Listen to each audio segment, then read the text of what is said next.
presentation of Fox Sports. We are Baltimore. We are so.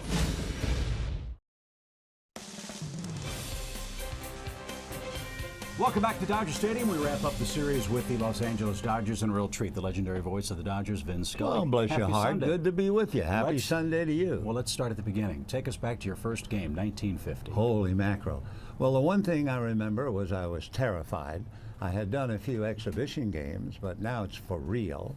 Luckily, we had a great chemistry. Red Barber was like the father. Connie Desmond was the older brother, and I was the kid brother. And so Connie would counsel me and calm me down. Red might chew me out once in a while, nicely, like a father to a son.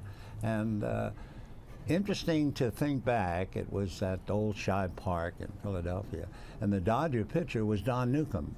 And the other night, well, actually the other day, we had a big ceremony here at Dodger Stadium, and Don Newcomb and I stood on the mound together, and we shook hands, and we each said to the other, "Where in the world did 67 years go?"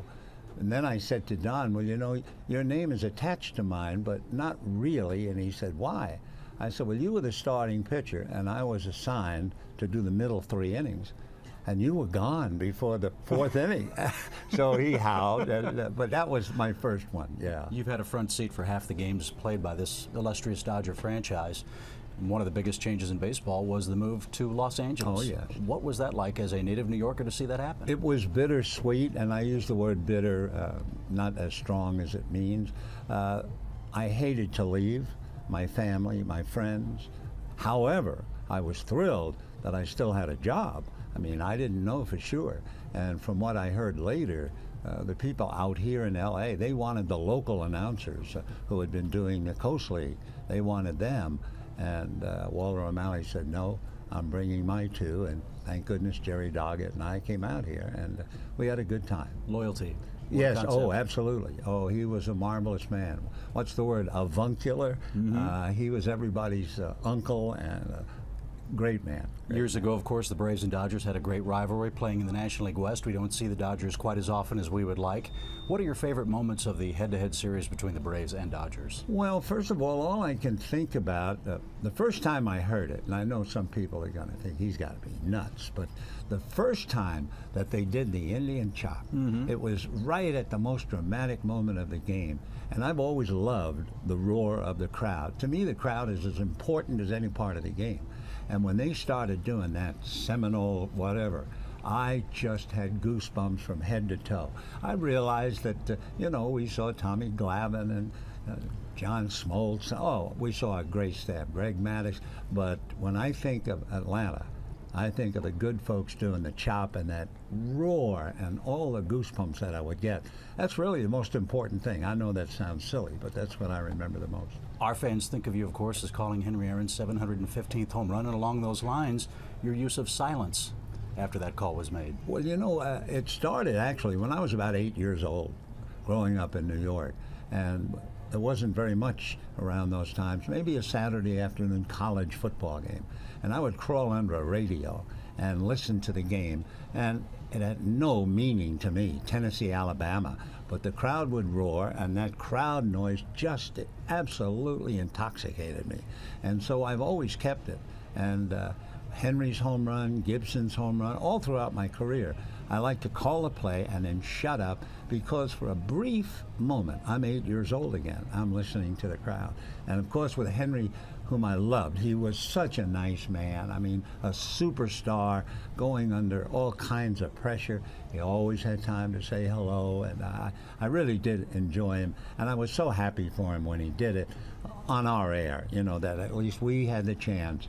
And that's when I let it go for however long, and I stood there thinking about the impact. And the more I thought about it, that's what I said when the crowd died down, about what a great moment, not just for Henry, not just for the Braves, not just for baseball. This was the greatest impacted home run sociologically. I mean, here is a black man in the Deep South getting an absolute love ovation for breaking the record of a white icon. To me, that's what made that home run the most important home run that I ever called.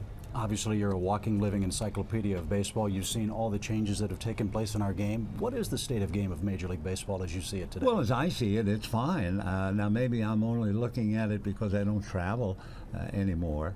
But the Dodgers are averaging over 45,000, and I don't see any other signs but prosperous. It's a great game. I mean, no matter what, it's a great game. And they've come up now with modern ballparks and all that stuff. Every stadium is trying very hard to make the experience a joyous experience for the fan. No matter what happens on the field, they're still trying to make it better. So I think baseball's in great shape, yeah. As you approach the end of your illustrious career, have you thought about what you'll miss the most? I've been asked that. And I'm now repetitive because the thing I will miss the most is the roar of the crowd. That, to me, day in and day out, if I'm not feeling good, it'll lift me up. If I'm feeling good, it gets me to a higher level. So that's going to be the number one.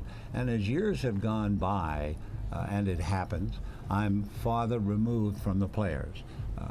Years ago, I was one of them. I mean, I was 22 years old, sitting in the back of the bus making noises with the rest of the Humpties, as they call them. In fact, one of the loudest clowns way back turns out to be Dick Williams, who's a manager in the Hall of Fame. Well, he and I were just awful in the back of the bus. So, but as the years went by, and all of a sudden it happened, I guess maybe 10, 15 years ago. All of a sudden I noticed the players were calling me Mister. And I realized that that was lovely, but it also told me it's time now. You're no longer in the back of the bus. You sit up front with the older people, and it's slowly and surely widening. And then I finally thought, you know what? If I tried to work next year, I'd be coming up 90, and that doesn't make sense at all, you know. So I thought, you know what, this will be the time to cover and duck and move on. Well, it's funny how life comes full circle. It's funny how broadcasting comes full circle. You may not remember this, but four little words changed my life forever in 1991. You were broadcasting with the Dodgers, and you happened to tap on the glass and said to me after my first open, "Welcome to the club." Oh, yeah, and I so do remember that. As I wish you well and wish you and your family Godspeed, I have a few words of thank you and gratitude. May the good Lord bless you and your family the rest of the way. He has done that, and I thank you so very much. Mr. Scully. Oh, gosh. Oh, just old man. God bless you. Bless you. Back with more from Los Angeles right after this.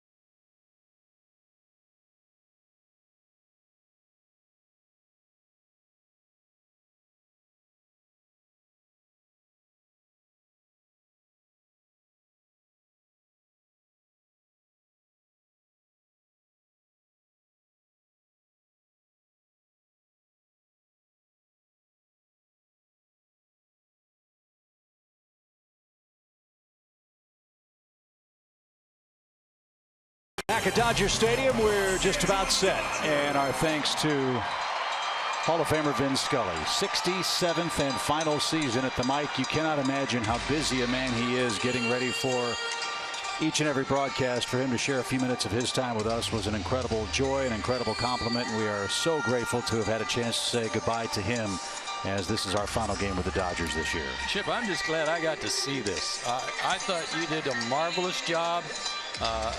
That's a tough interview, not because he's tough to talk to by any means, but when a man's been in the game as long as he has, for you to hit some really good points with really good questions.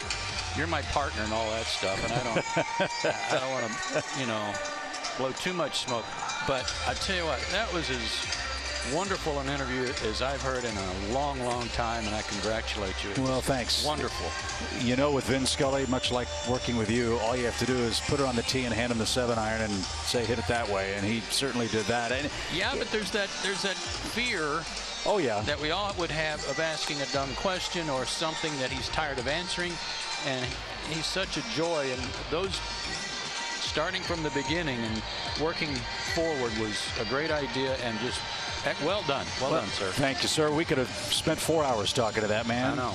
And what a treat for the Dodgers, as they've got 3.5 more months to hear the one and only Vin Scully describe the Dodgers, who are going for a sweep today on their home field, and they'll send Scott Kazmir to the mound.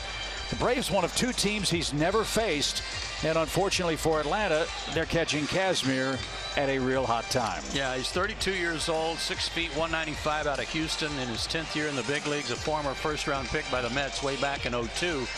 But his last 2 starts, outstanding. A 1-0 record, just 3 walks against 19 strikeouts, and he's only given up 1 run in those 2 starts. He's also pitched a little better here at home as well. The Dodger defense, a different look with Kike Hernandez in left, Jock Peterson, Trace Thompson in center and right, Utley and Seager up the middle, Kendrick and Gonzalez on the infield corners. Yasmani Grandal is the man behind the plate. And a new look for the Atlanta Braves lineup. Malik Smith will get the leadoff assignment today. He'll be batting in front of Chase Darno. Got to get Freddie Freeman and Nick Markakis going. They are in the midst of some big-time run-producing droughts. And no fewer than 5 left-handed bats in the lineup for Brian Snitker against Kazmir. So his first of the day is way off the plate. And we're underway. 72 degrees officially at game time in Los Angeles. And quickly, ball 2. Malik's at .244 on the year, 3 homers, 20 runs batted in. Most of Malik's work has been done in the number 9 spot. But he's batting first in game 3 today. And Joe West says that one's good enough. First strike of the day for the Dodger left-hander. Kazmir throws fastball 90 to 94, cuts it occasionally, has an excellent changeup and slider.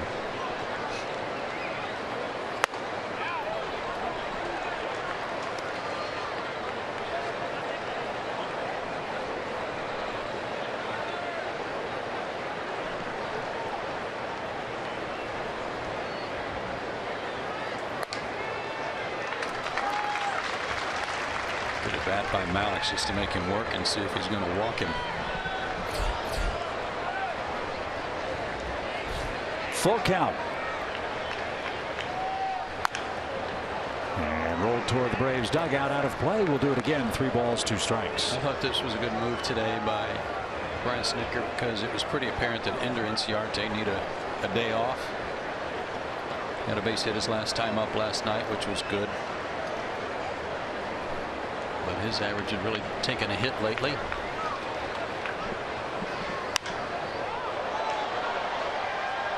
Alex fights off another pitch.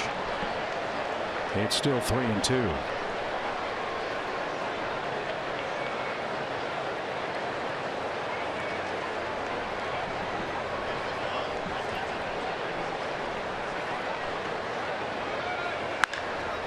Hit high in the air toward left. Kike Hernandez broke back. Now has to come charging in at the last minute. He played that one oddly, but he makes the play for the first out. And that's how our game begins. Here's Chase Darno. Darno's 1 for 8 in the series, hitting .323 for the year. No homers and no RBIs. Don't often get much wind here at Dodger Stadium, but it's blowing out at a brisk pace here, straight out.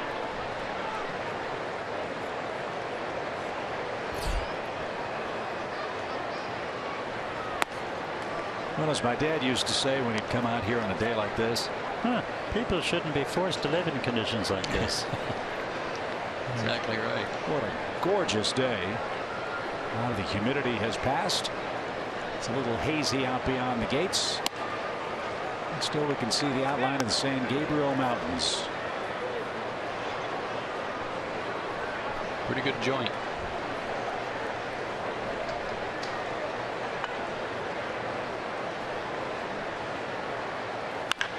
That's toward third and down the left field line.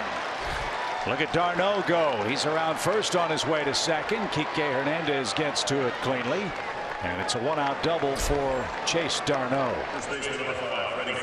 When he starts, he usually hits, and that's the first hit for the Braves today. Maybe a cutter, running it in on him. Smacked it past Kendrick, who's playing third base for Turner today.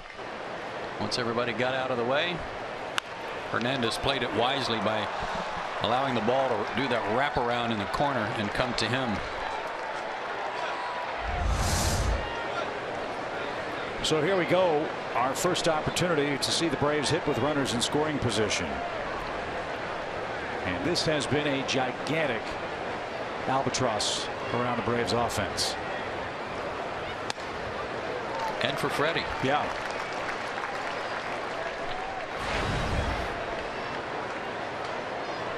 He got to third base last night in the 9th inning. Nobody out, and they couldn't get him in, even in a game where they're just trying to get on the board.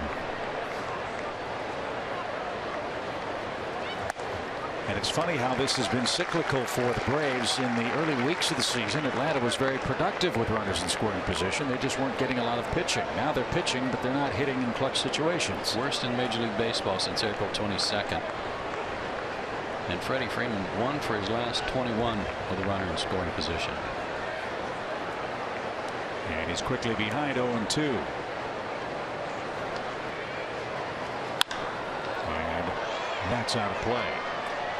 Freeman's got 9 home runs. He's got 16 RBIs. But if you think about that number, Freddie Freeman has driven home 7 men other than himself over the first 2 months of the season.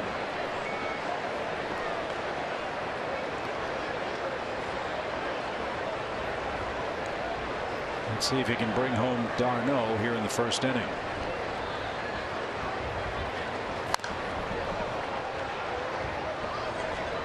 He says he's not being pitched any differently. He just said the results aren't there right now. 180 in this situation in the last 13 games. In fact, he only has 1 RBI period in his last 2 weeks, last 14 games, and that was the walk-off homer at Turner Field just prior to this road trip. He's still alive. Good fastball from Kazmir, topped out at 91. Not wasting any pitches on him. They're trying to get him out. 0-2. They're not trying to offer anything off the plate. Last night, Kershaw able to get him to end the first inning by elevating a fastball.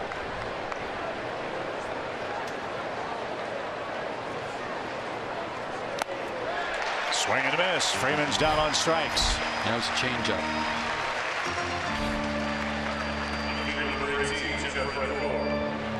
So there's the first opportunity by the boards with a man in scoring position. Freeman strikes out, and that brings up Jeff Francoeur.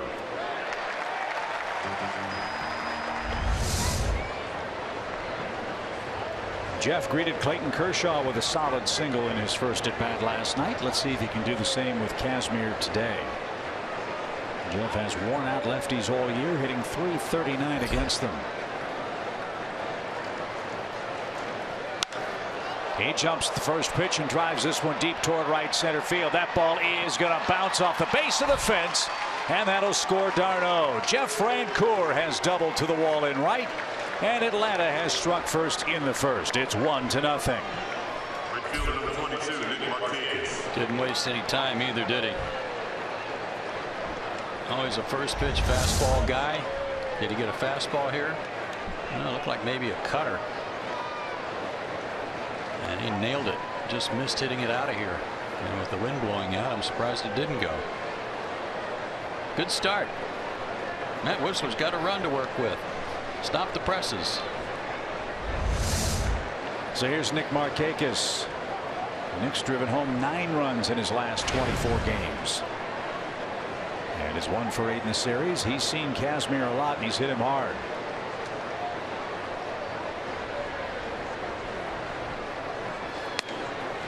And a strike.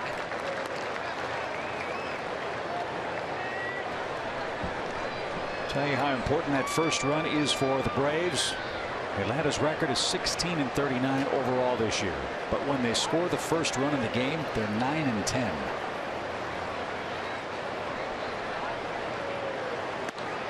So you give the Whistlers and Terrans a little bit of room to work with, and you've got a good shot to win the game.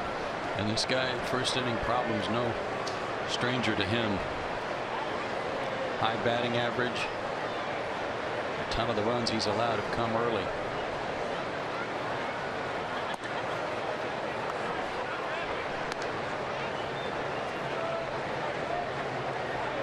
Eight runs allowed now in the first inning in 12 starts, and almost a 300 average.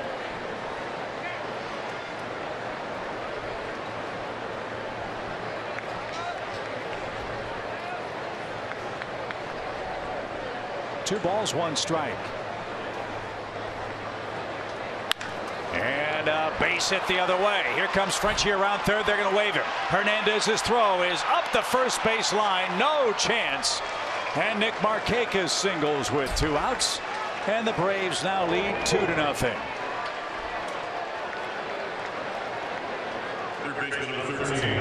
Runs are so precious for Atlanta. And even on a ground ball base hit to left, Bo Porter's not going to take anything for granted. He wants that second run in the inning. He was waving Jeff all the way. And Hernandez throw. What a great save by Grandal right there to keep the ball from getting to the backstop, or else Markakis is at second.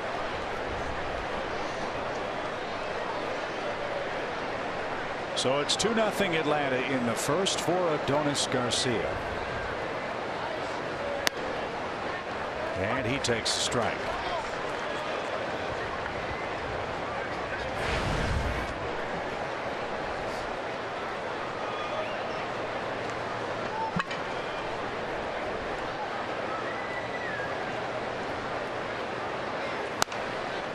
That's headed for the seats out of play. And it's 0-2. Man, 2 out run scoring hits are so huge. Francoeur Markakis with a double and a single.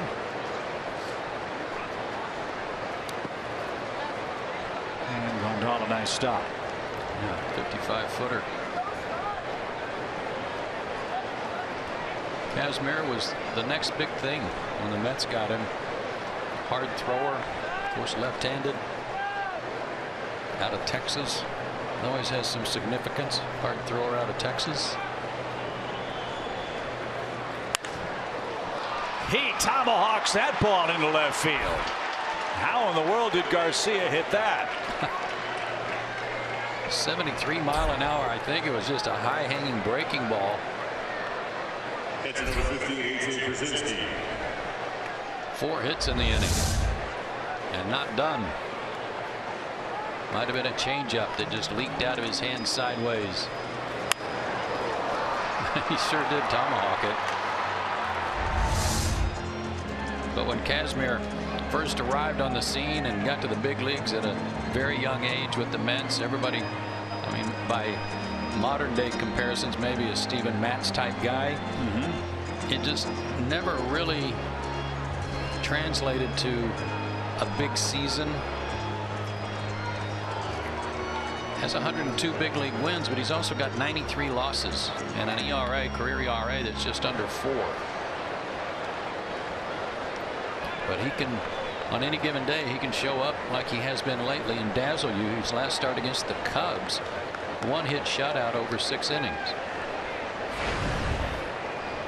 Well, he was pitching for the Sugarland Skeeters in independent ball in 2012. And then came back with the Indians in 2013, won 10 games, was 15-9 with Oakland a couple of years ago. Last season between the A's and Houston went 7-11 and made 31 starts.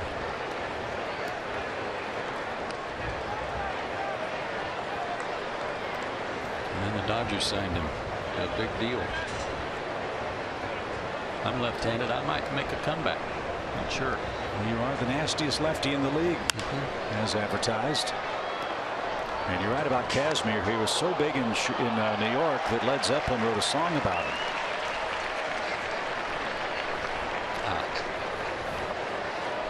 But the Mets had to have Victor Zambrano. That was the man they acquired for Scott Kazmir and Bartolome Fortunato.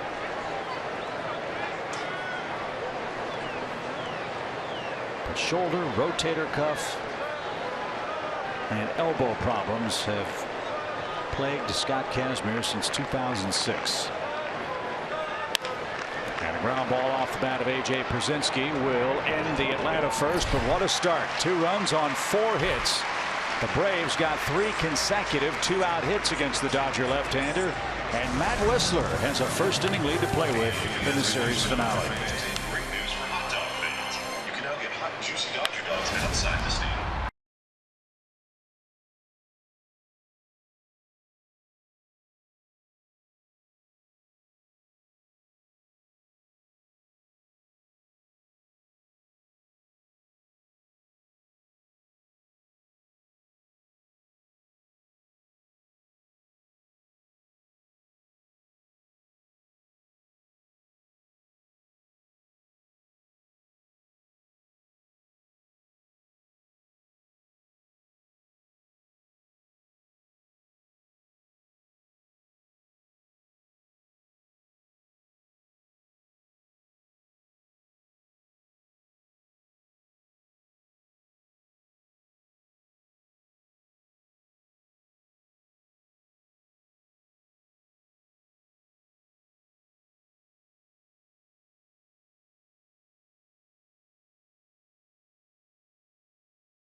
Whistler, who leads 2-0 as he makes his first pitches of the afternoon, and that's why that first inning is such a big deal. It definitely is. Lowest run support in the National League. 2 guys with the Braves. Matt Whistler at the top of the heap, unfortunately at 2.4, and he's got 2 to work with today.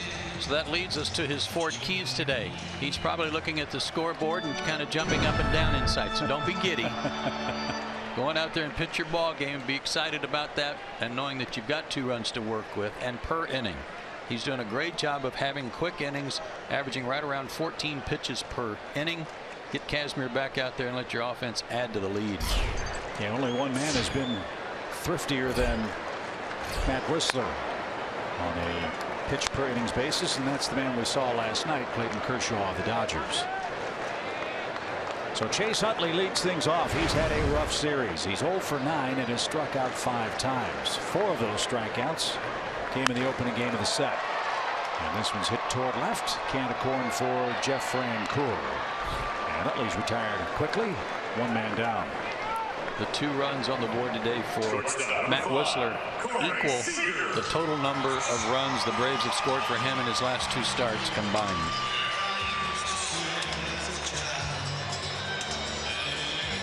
This will be a fun matchup. Corey Seager, a Dodger rookie record 3 home run game here on Friday, and 3 for 7 overall in the series. And that gets ahead of him with a strike.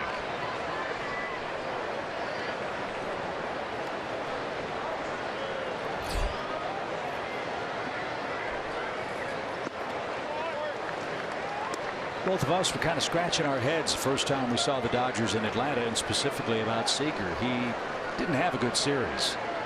He had only 1 hit against the Braves back at Turner Field, and a few defensive miscues as well, as this one's hit toward left again, and Francoeur to his right makes the play.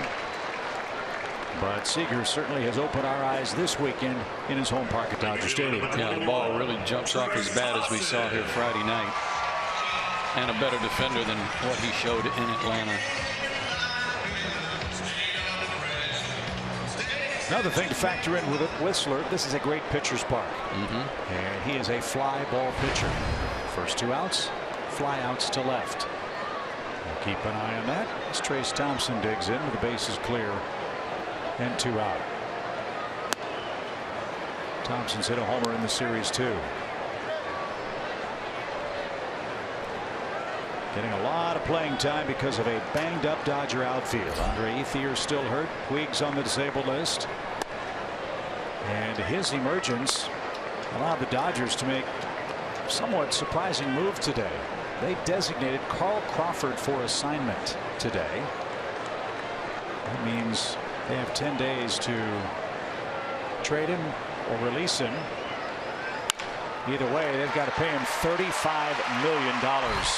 That's what's left on his contract. But if Thompson keeps doing that, they don't mind paying the freight to keep him in the lineup. Yeah, this guy's had a great series, or Utley has not. He's 3 for 5 with a homer and 3 walks. He's been on base a lot, stole 3 bases last night, so keep an eye on him. We talked about that, though, last night or night before, Chip, about how the Dodgers have the wherewithal, whatever they need at the trading deadline, they can go get. And that they can also make room for that person by eating whatever contract they need to eat.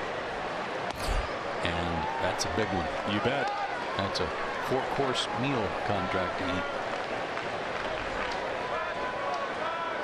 Well, I imagine it makes Dave Roberts' job a little easier. Don't have to worry about finding playing time for Carl Crawford. As Whistler faces Adrian Gonzalez. And he strokes one toward right center field. Malik's on the run, is not going to get there. That's up against the wall. Thompson around third is getting the green light. But there'll be no throw, and the Dodgers have a couple of 2-out hits themselves. And the lead's cut in half. It's 2-1 in the first.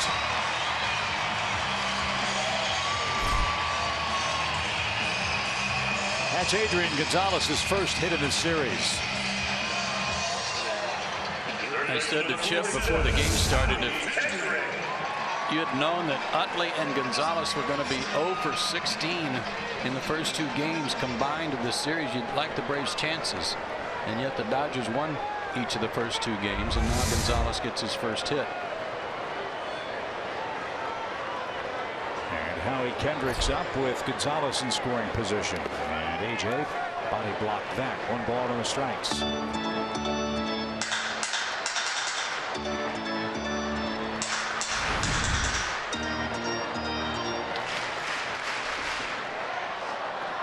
Kendrick hitless in 2 at-bats against the Braves here in Los Angeles.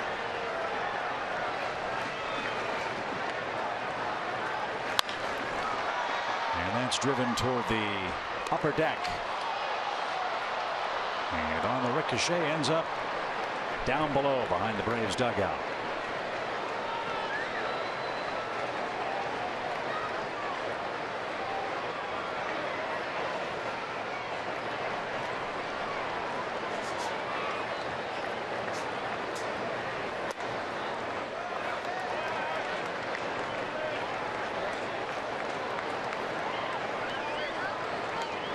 Kendrick has played all over the place for LA. Third, second, first, left. Had a big year with the Dodgers last season, but batting just .221 this year.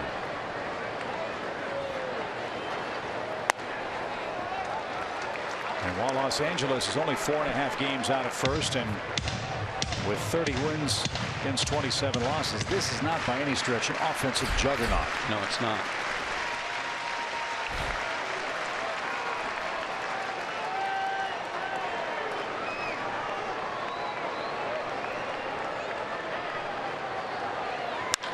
Right back where that came from, into center. Here comes Gonzalez around third. Malik's dropped the baseball, and the game is tied 2-2.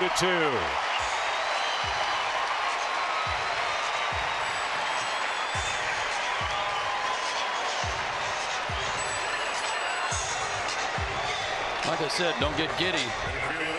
Still got a long way to go. 2 outs, nobody on. They get 2 so far. And Malix may have had a play on Gonzalez, as he does not run well, but he didn't come up with it cleanly. No error. So a wild first inning. And we're back tied 2-2 for Jock Peterson.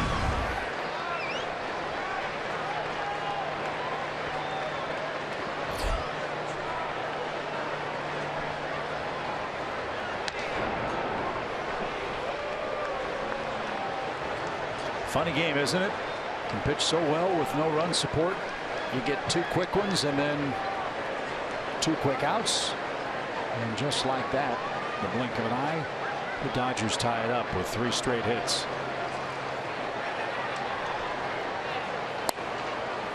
And that's inside low. 1-0 for the Dodgers center fielder. Kendrick had a stolen base last night too, although looking at some replays today,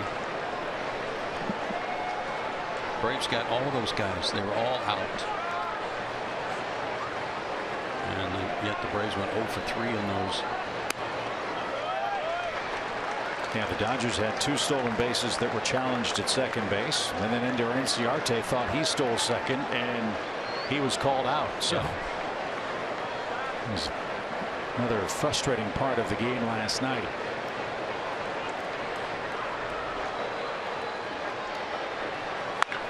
Ripped into the second deck. That's called turning on the ball.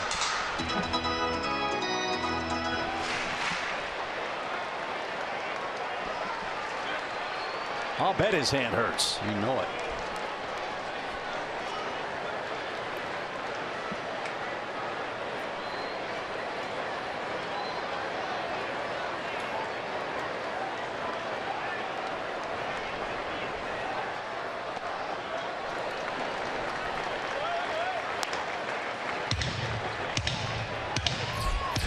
Grandal on deck.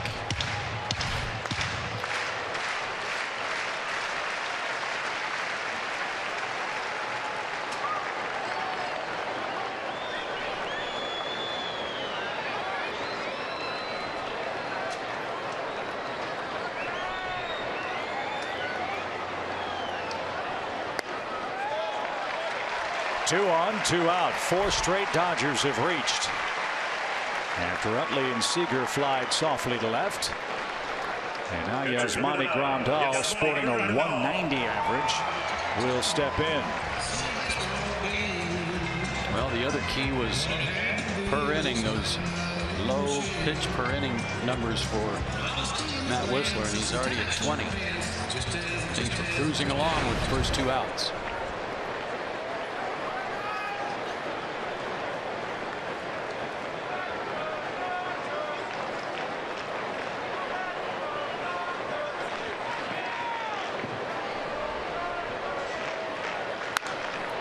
Grandal had a good cut. Strike 1.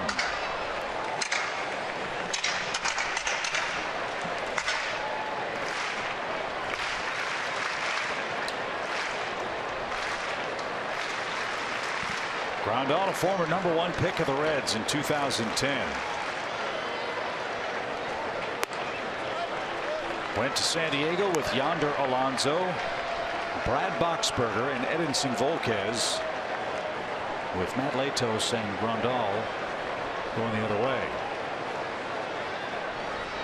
Then the Dodgers got Grandal in the Matt Kemp deal for last season.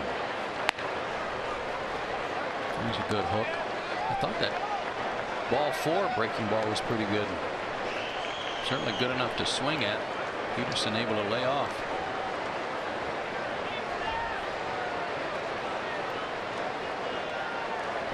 One ball, 2 strikes, 2 on, 2 in, 2 out. And a swing and a miss right under the letters, and that retires the side. So both the Braves and Dodgers did some damage with 2 outs in the first inning. And we head to the second tied up.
Whistler, Scott Kazmir. Let's do some comparisons for them over their work last month. That's our Academy Sports and Outdoors leaderboard. Both guys pitched really well in the month of May. One got quite a bit of run support, one didn't. And after getting 2 runs off of Kazmir in the first inning, Braves find themselves starting over here in the second. The last time the Braves got 3 2-out hits in an inning was April 26th when they turned that trick against David Price of the Red Sox. That was a long time ago. So new life for Kazmir with the 8-9-1 hitters up for the Braves and a strike to Kelly Johnson.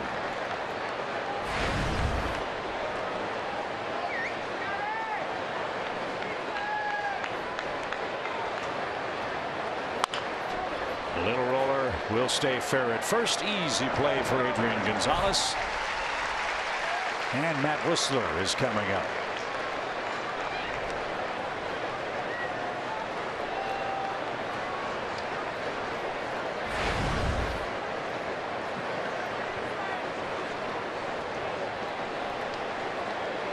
Matt might have a 3rd win had Chase Utley not started a double play against him in Atlanta with the bases loaded back at Turner Field.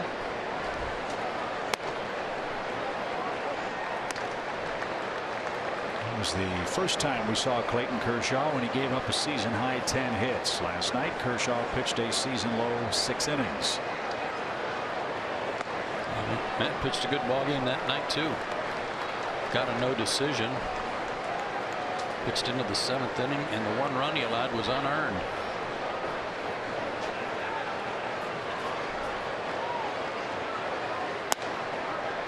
Strike 3. Joe West rings him up. Second strikeout for Kazmir. And Alex Smith will bat with 2 out in the second.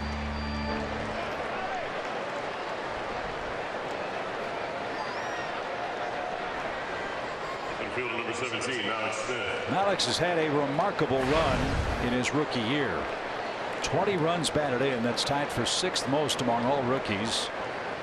And his 7 stolen bases are the most among first-year players in the big leagues. And a bunt try will be snuffed out. And an easy inning for Scott Kazmir. 3 up, 3 down. He's due second in the second, and the game still tied up.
The Dodgers and the Braves are knotted up at 2 apiece going into the 3rd inning, and we have a very special message from today's starting pitcher Matt Whistler to his grandparents Bob and Carol Whistler. They are celebrating their 70th wedding anniversary today. They live in Bryan, Ohio, and watch every single game he starts. And Matt wanted to make sure that I told you guys that he personally says happy anniversary. You guys have seriously raised an incredible young man, an incredible pitcher, and the Braves are very lucky to have him.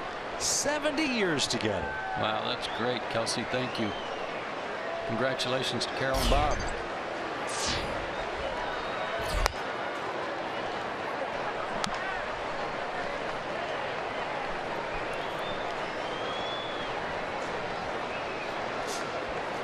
Here's Kike Hernandez, the Dodger left fielder. And he takes outside. 1 ball, 1 strike.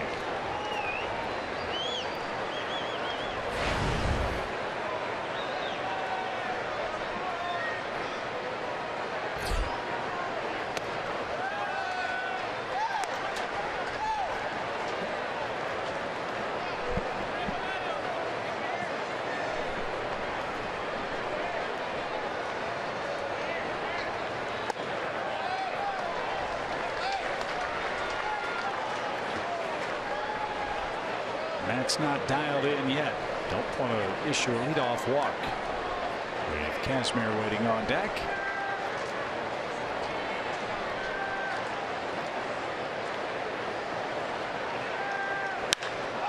Driven deep center. Malik Smith as far as he can go.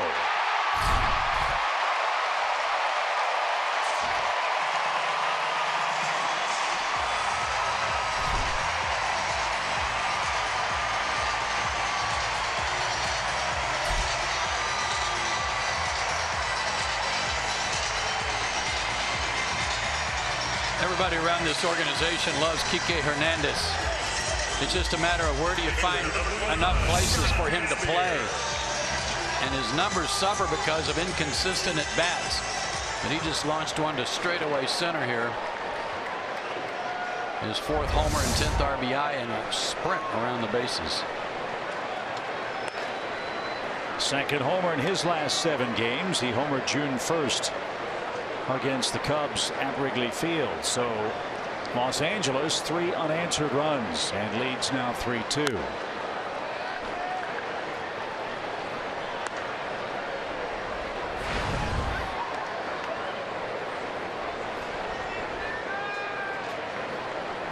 Kazmir 1 for 18 with 12 strikeouts. And he had a good pass to that pitch. It's 1-2. Dodgers now with 58 home runs on the season. And they've out-homered the Braves in this series 5-0.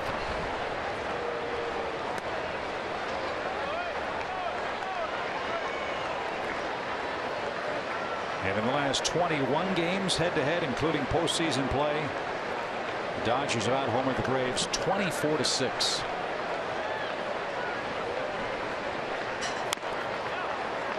That's fouled off AJ, and that hurt.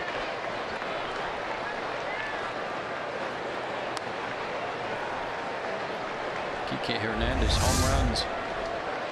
First of all, let's see what got him. Oh, man. Rib cage? Yeah, I think it got under his arm. He might have missed the chest protector altogether.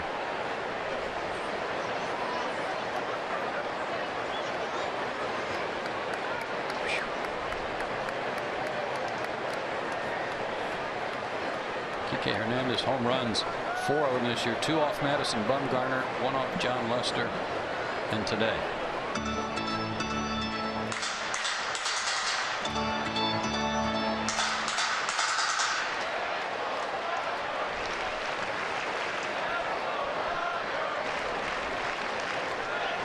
Two and 2 for Kazmir.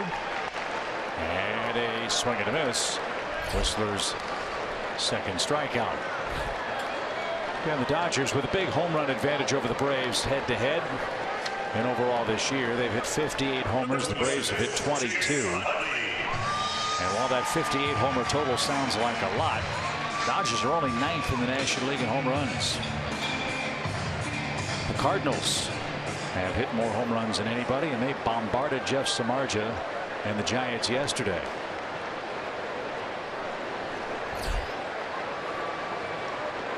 St. Louis has hit 76 home runs this year.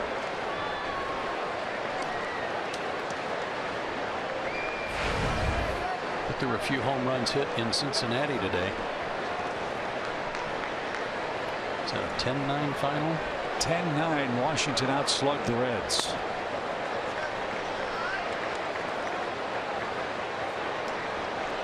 Nats able to salvage 1 out of 3 at Great American Ballpark.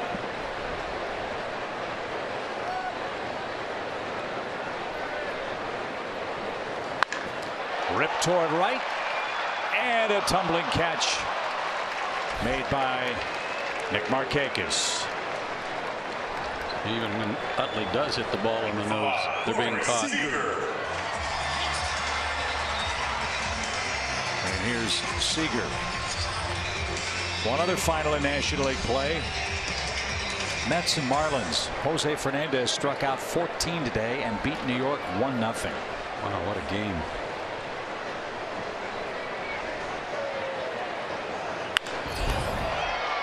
And this one lined toward left. Jeff Francoeur into the corner. Makes the play, and that retires the side. But a leadoff homer to straightaway center by Kike Hernandez has given the Dodgers a 1-run lead.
Low price every day. Follow Braves Baseball live with the MLB.com at-bat app. Stay up to the moment at any moment with Game Day, live game video highlights, StatCast, news, and more. Download MLB.com at-bat, the #1 app for live baseball on your phone and your tablets. Braves led 2-0 after a half inning. The Dodgers 2 in the first, 1 in the second, and now we head to the third with Chase Darno set to lead things off for the Braves.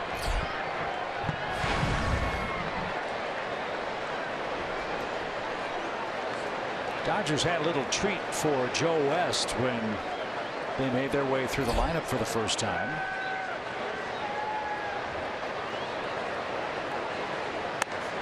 Nowadays, every player has their own specialized walk-up music. Well, every single Dodger got a Joe West country music song as their walk-up music for their first at-bat of the game. Oh, really? Yes. Well, now we know why Joe was in the press box earlier today.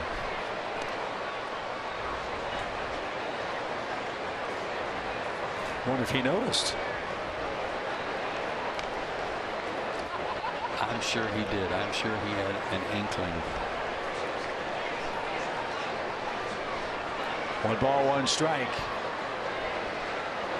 for Chase Darno.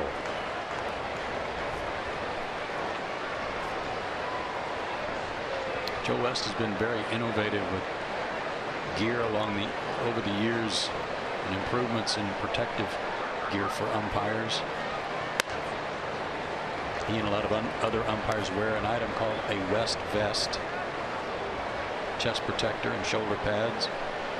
It's a great device. I tell you what, if I were these umpires, I'd definitely be looking into the mask that Tyler Flowers wears. Line towards center, and that ball took a wicked right turn from our vantage point, but Jock Peterson stayed with it. And Chase Darno is retired for the first time, 1 out.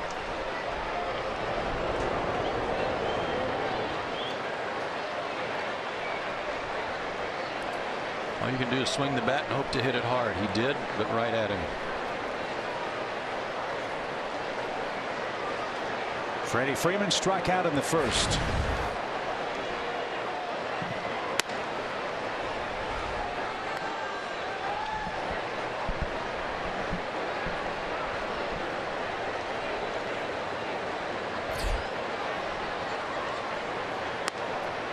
think the Dodgers are one of the first teams to shift on Freddie, even with a left-handed pitcher on the mound.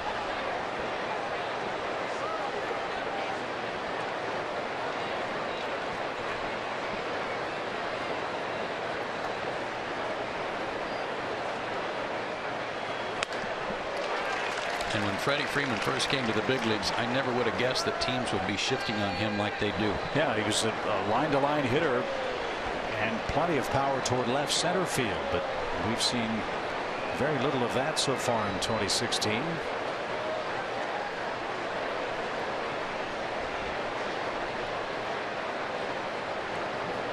Two balls, one strike, bases empty. 3-2 LA. The pitch. Right off his thumbs. It's 2-2.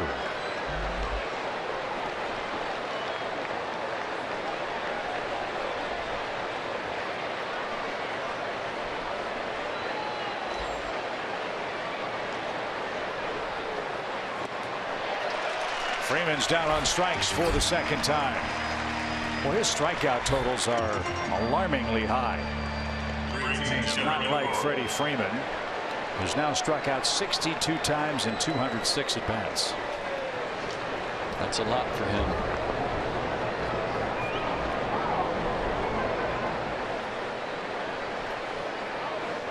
So Kazmir set down 6 straight. Jeff Rancourt doubled off him and brought home the first run of the game, and takes high. 1 ball, no strikes.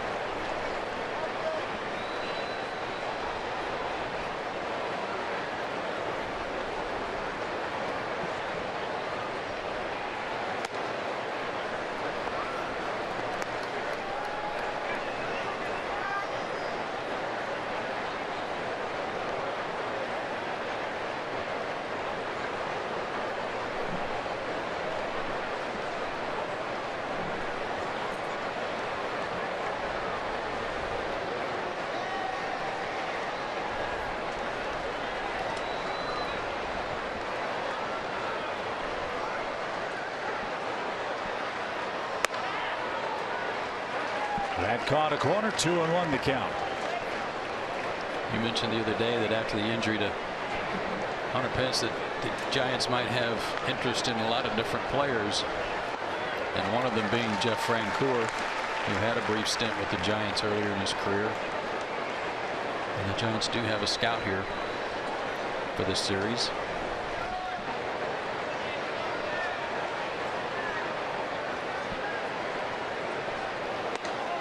Well, I love you, Jeff, but look, if they give us Madison Bumgarner, we'll have to make that deal, wouldn't you say? Probably so. 3 balls, 2 strikes, and Francoeur a walk. So he's had a productive day at the plate already. A double, a base on balls. Kazmir to the stretch for the first time since the first inning. And you know what? Markakis is up. Sorry, Chip. That's a pitch that he always swung and missed at. That was an out pitch, typically for Jeff Francoeur. And his discipline has been very good. He's not chasing a lot of bad pitches and able to check his swing on that one. 7th walk for Francoeur in 120 at bats. I think he only had 12 or something like that all last year for the Phillies.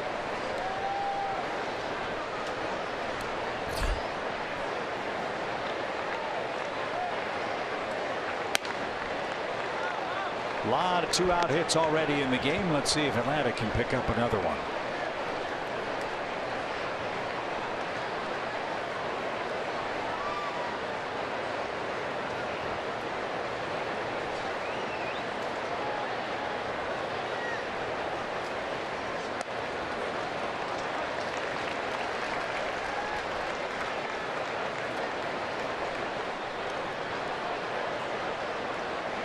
That pitch was kind of Kershaw-esque.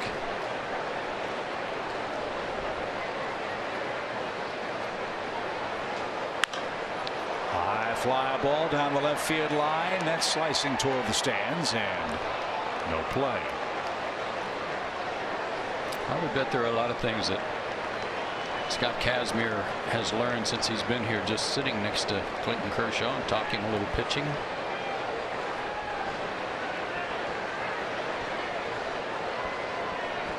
And their approaches to various hitters in the National League.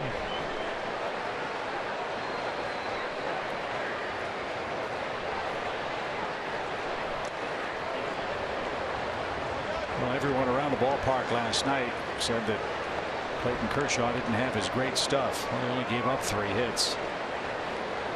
Yeah, I said he was good. I didn't think he was great, and good enough to hurl a shutout while he was in there. Georgia Lottery hitting the jackpot. Nick Markakis wears this guy out.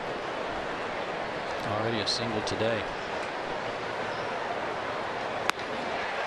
Swing and a miss. Off-speed pitch gets Nick Markakis 3 strikeouts for the Dodger lefty as he protects a 1-run lead.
For SunTrust Park, with a capacity of 41,500 fans, SunTrust Park will forever change the way you watch baseball. Of course, the Battery Atlanta right next door as well. Can't wait to see SunTrust Park open for opening day 2016.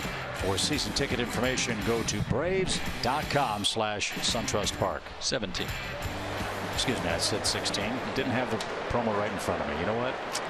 And you're so good at these memorized promos. I'm just the guy that reads the cards, but I didn't have the card in front of me. So it's 2017. Either that or we've been playing in the wrong place for the first 2 months. Maybe that's the problem. Yeah, it could be. Matt Whistler goes to work with Trace Thompson leading off. Thompson singled and scored. That began the parade of 2-out hits for the Dodgers in the open inning. They had 3 in a row. And a walk thrown in for good measure. Told the last time a major league game had both teams with 3 or more 2-out hits in the first inning was way back in 2012. San Diego versus Arizona. That was Edinson Volquez and Trevor Cahill.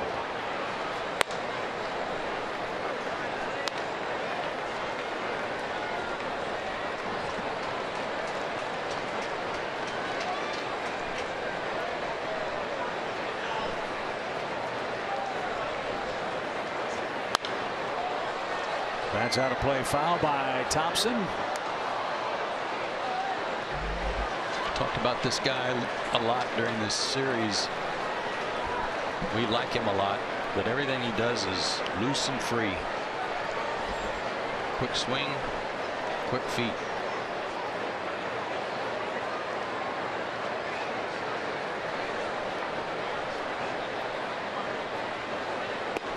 Doesn't that fall into what the Dodgers used to do when they would select players that were athletic? That was their strategy. It was like, if you can throw and run, those are God-given talents. God-given talents that we can't teach. And we can teach you to hit. That was one of their theories.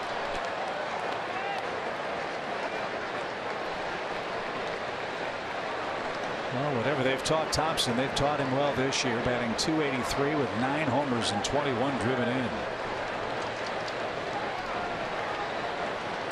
He's brought him some pop and some much needed youth in that lineup. And he just took ball 4. Walked 3 times last night. In fact, for Thompson, his 9 homers is second most on the Dodger club, behind Corey Seager's 12. So trouble afoot for Whistler in the 3rd inning. His second free pass, and Adrian Gonzalez is up.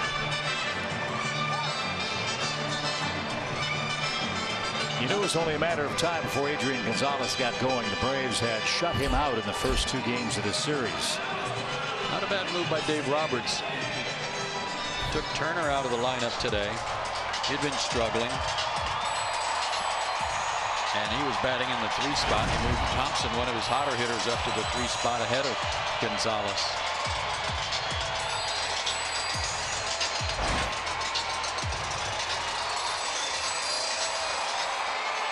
So the meeting on the mound is adjourned. Joe West back behind the plate. Adrian Gonzalez will dig in. He's got a hit now in 15 of his last 20 games head-to-head with the Braves, and sports a .338 average in that stretch.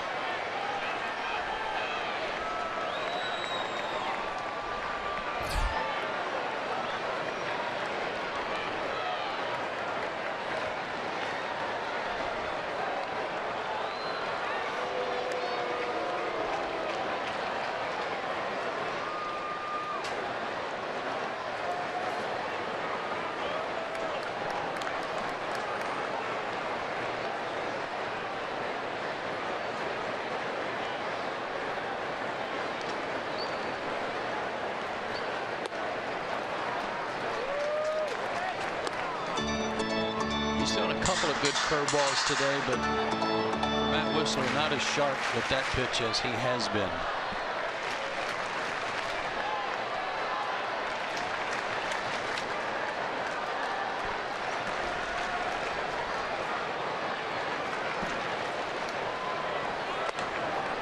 Ball 2.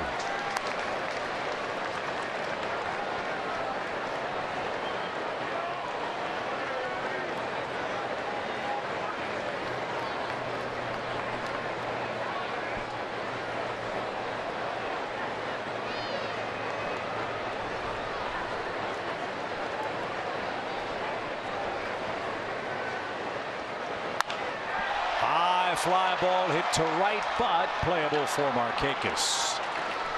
And he makes the grab shy of the track. Gonzalez is the first out. Number 47, Howie Kendrick. And here's Howie Kendrick. Remember when the Dodgers were worried about how they're going to find enough playing time for 4 star outfielders they had? Not just the recently DFA'd Carl Crawford when they signed or traded for him, but Andre Ethier and Matt Kemp and Jock Peterson, and how they're going to get some time for the kid.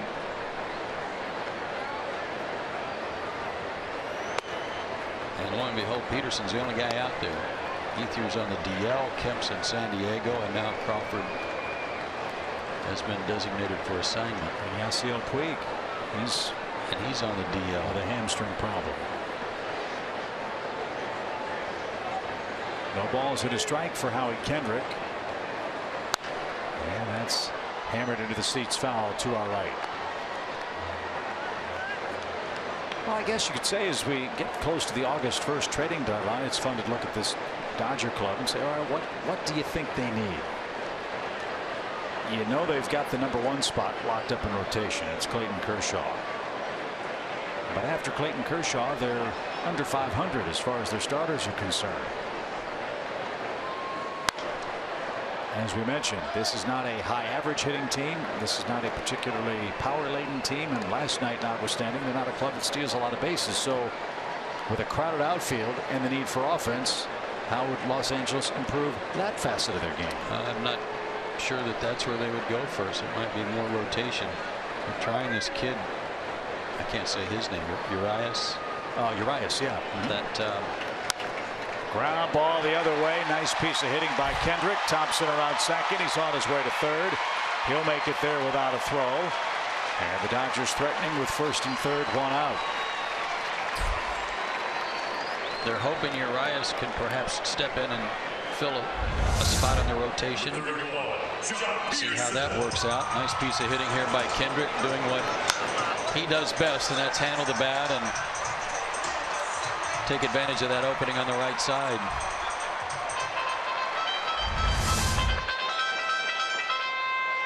Yeah, Urias just 19 years old for Los Angeles. Has made 2 starts, 8 earned runs, and 7 2/3 innings so far for him.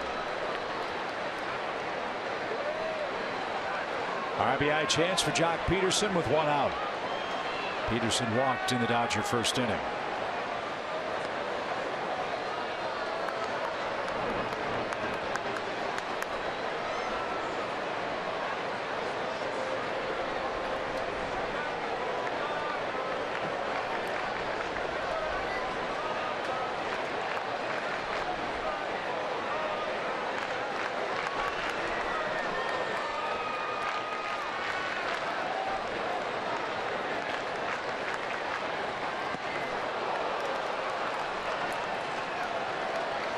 Strike 1.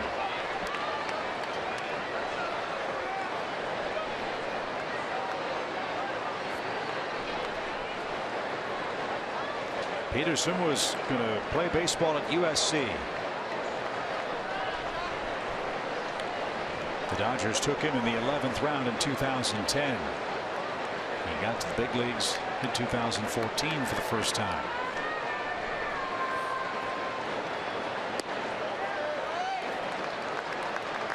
He tied Chris Bryant for the home run lead among rookies last year with 26. But a ton of strikeouts led to a .210 overall batting average. Yeah, that 26 homers, but he tried to hit 126. And that's why the average was so low.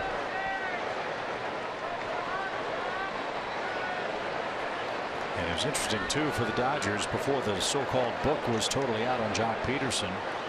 20 of his 26 homers came before the All-Star break. So he really cooled off in the second half.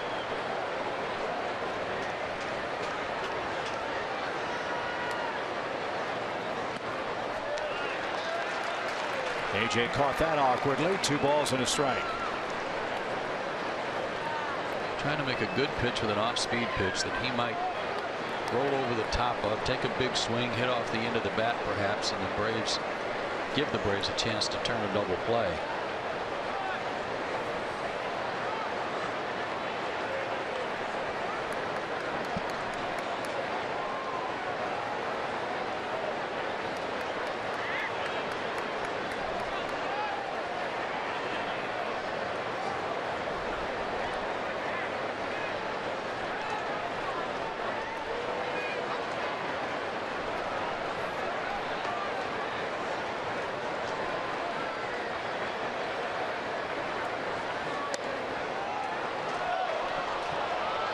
Two and two.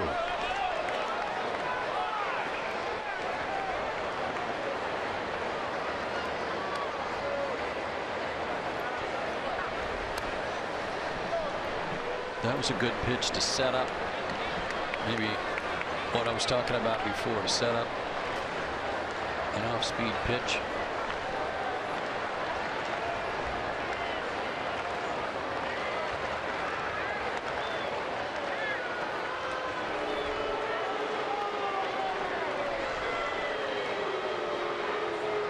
Peterson and the Dodgers pulled off a great play last night, first and third in the 8th inning, and sent the runner from first. Peterson put down a drag bunt, got a run home, and everybody was safe, and he had a base hit.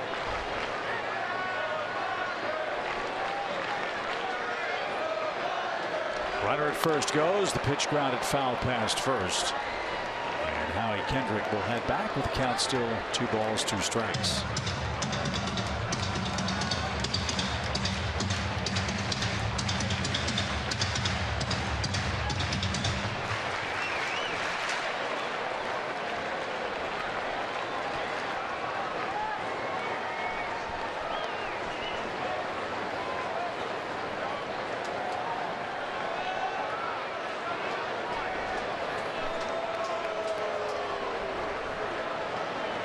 They're going to stay with the fastball.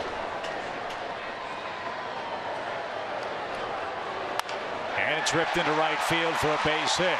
That'll score Thompson. Kendrick around second on his way to third. The throw is not cut off, and it's too late. And LA extends their lead now to 4-2.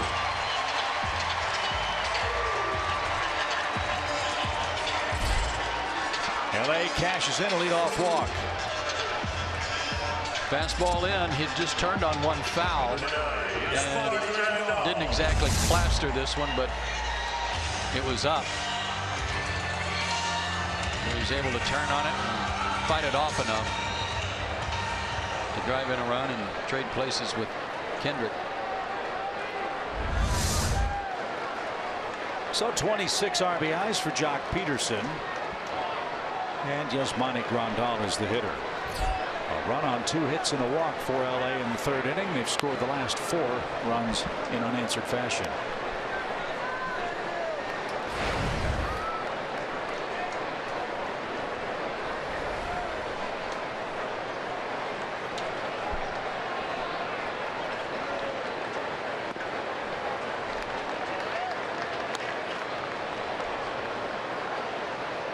This has been a struggle for Matt Wisler from the first pitch.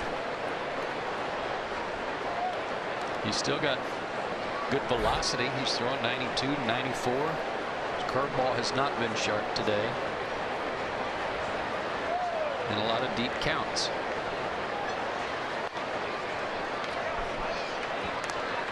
It's really hard to pitch at this level when everybody that steps up there is 2-0 or 2-1, and you've got to come with something a little more to the middle of the plate.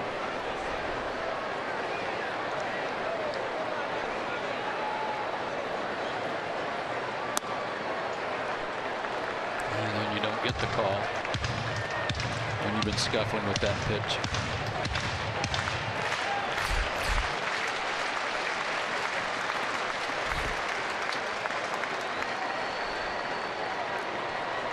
This is a dangerous pitch. 3 balls and a strike.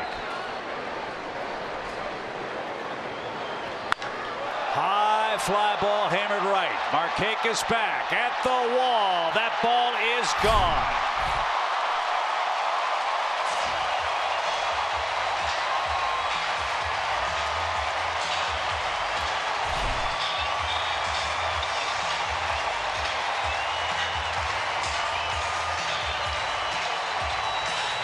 Well, Joe, sadly, you set that up perfectly.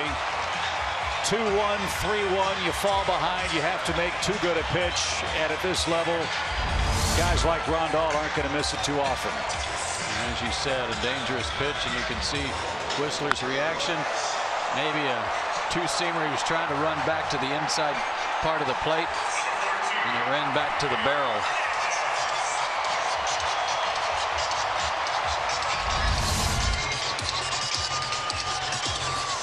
So it's 7-2 Dodgers after Atlanta scored the first 2 runs of the game in the 1st inning.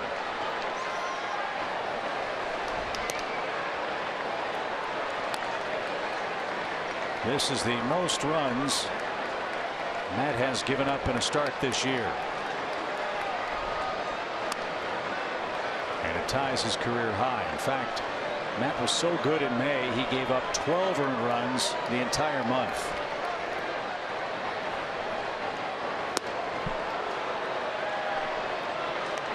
Kike Hernandez is retired on strikes, 2 down. And now Scott Kazmir, who trailed 2-0 before his offense came up, now has a 5-run lead. You know, the reaction we saw from Wisler, and you folks at home can make of this whatever you like. but I'd much rather see a guy do that and react in a real angry, visceral way than to just drop his head like, oh no, woe is me.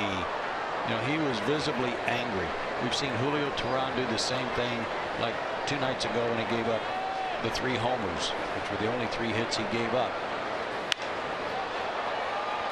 Little looper. And that's going to drop in front of Jeff Francoeur. Kazmir has a 2-out hit.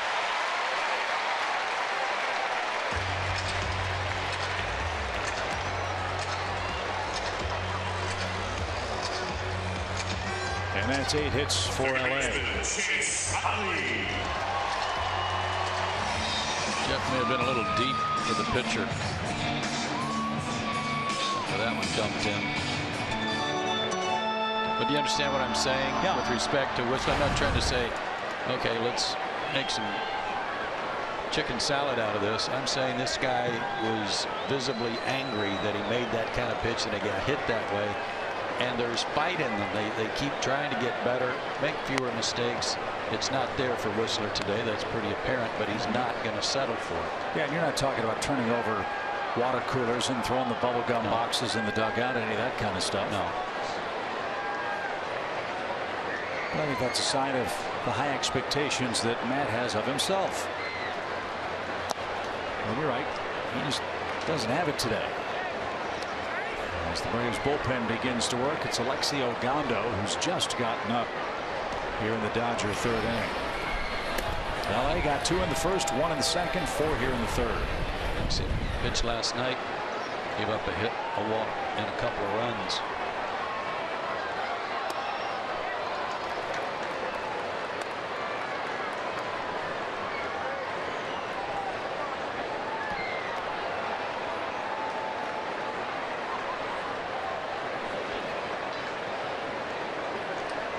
One ball, 2 strikes for Chase Utley, the 8th Dodger to hit in the inning. And a swing and a miss. He has had all kinds of trouble hitting the breaking ball against Atlanta. Big inning for the Dodgers. It started with a leadoff walk. It finished with a 3-run homer by Yasmani Grandal.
It's time for today's Cold Hard Facts, brought to you by Clean Crisp Coors Light.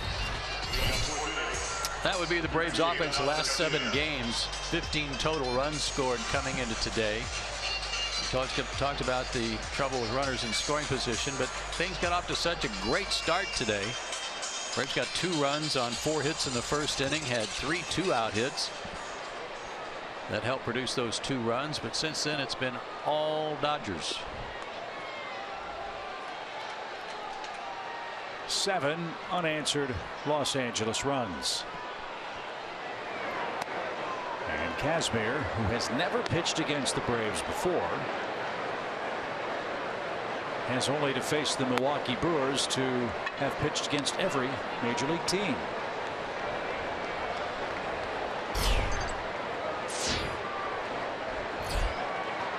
And in the Atlanta fourth, he'll face Adonis Garcia, A.J. Pierzynski, and Kelly Johnson.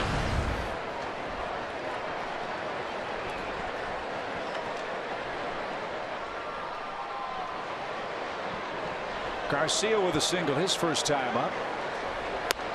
He hit a ball that appeared to be chin high. And you know the old expression, he hit the ball with a wet sporting news? That's kind of what the ball sounded like off his bat. It didn't have that resounding crack sound. It just kind of had that splat sound. There was a little whop, right? Yeah. Just a soft single that ended up in left field. So Garcia now his second hit of the series. Nice play at third. Long throw across and in time. Kendrick with a clean pick. And that's the first out.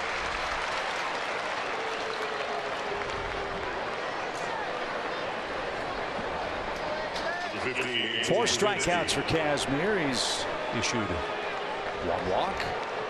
And now A.J. Pierzynski, the batter, with one man down. After the game, the Braves will head down to San Diego. Our first look at the Padres.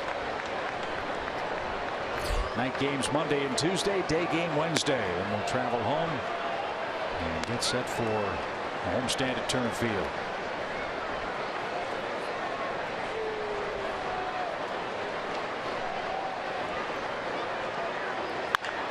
There's a shot to right. AJ's got a one-out hit. AJ's closing in on a couple of nice round milestones. He needs 4 RBIs for 900 and 3 doubles for 400. He'll get those soon.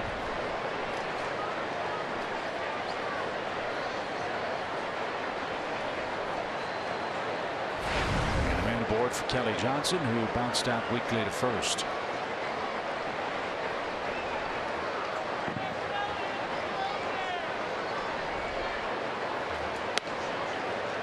And a strike. Well, the trouble with falling behind by this margin is reflected in the stats. The Braves have scored more than 5 runs once in their last 14 games. They need 5 just to tie LA today.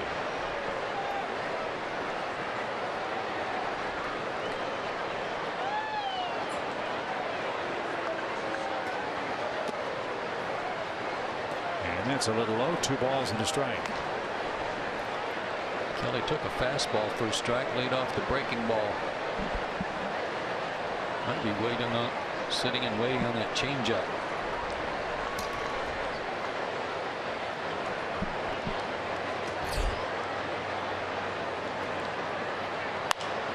In the air toward Jock Peterson in center. He says he's got it.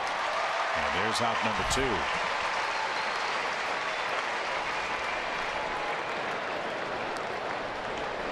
Number 37, Matt Whistler. And Whistler will continue on.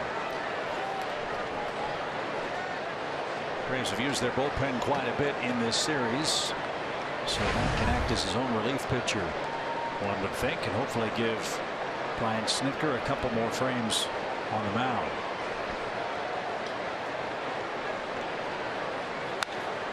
That would be a big help. Braves have made 71 pitching changes over their last 19 games. He covered 3 innings last night and essentially 3 innings Friday night. So a lot of work.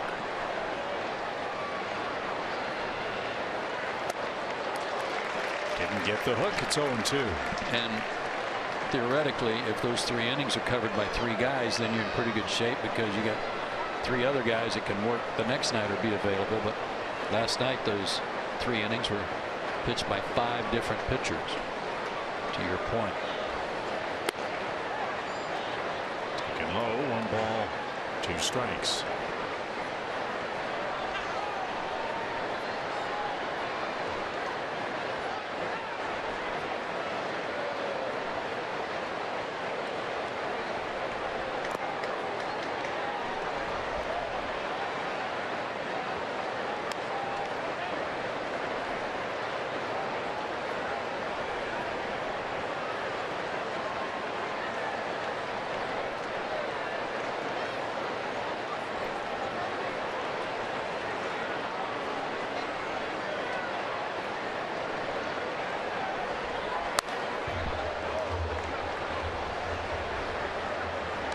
It's still 2-2.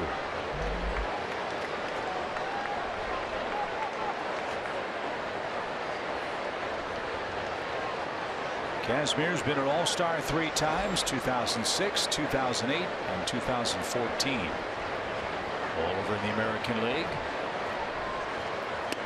And he just struck out Matt Whistler and escapes minor trouble in the 4th inning. No runs, a hit, a man left. All Dodgers. It's time for the all-new Shell Shuffle.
In a year that has been so improbable, the impossible has happened. That's our Greatness Made Here feature, brought to you by Synovus, the bank of here. Then, of course, the call of Vin Scully, who is doing the game for the national broadcast of the World Series. And the point of Vin Scully's commentary about the impossible and the improbable, as Corey Seager drives one towards center. Malik Smith can't get it. Another home run for Corey Seager, and the ball is jumping in LA.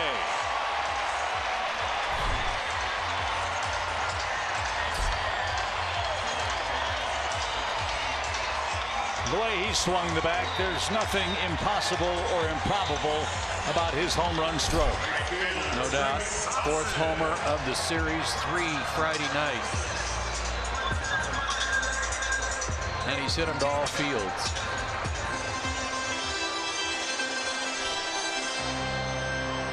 .13th homer, 32nd RBI. And it's 8-2 Dodgers. It was said that Kirk Gibson was in the trainer's room, couldn't play, almost no chance that he would get into the game, and he heard the commentary, and someone went up the tunnel and said, "Hey, what do you think?" Gibson said, "I think I can give you one good swing."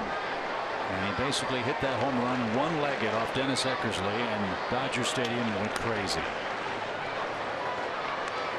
And we're told that one of the great mysteries of LA sports is no one's come forward to say they have the Kirk Gibson home run ball. And you know, Tommy Lasorda would love to have it. Well, if nobody's come forward in that case, I have it. You do? Okay, great. And if anybody wants it, you know where to reach him. Tommy looks good.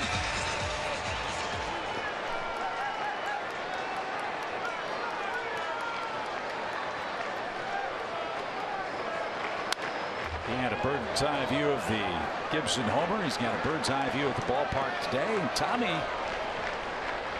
has a business venture here at the ballpark.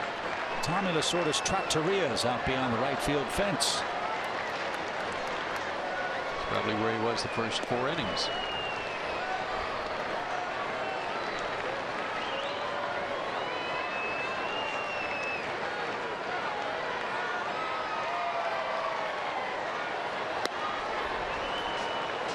Swing and a miss by Adrian Gonzalez, who's doubled, knocked in a run and scored, and is also fly out. What looks so promising has turned into a Dodger offensive onslaught. 8 runs on 9 hits. They've scored in every inning.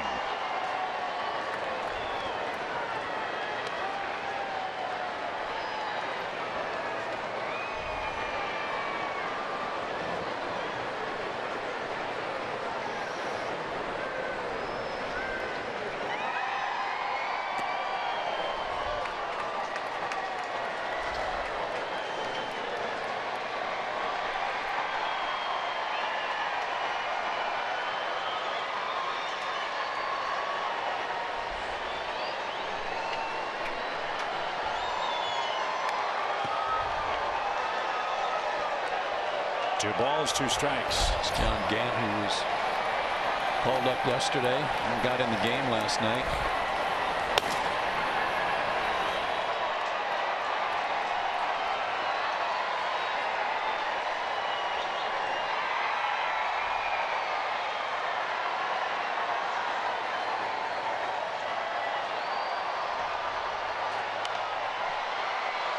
Fans have the wave going here at Dodger Stadium, and Adrian skies one to the left.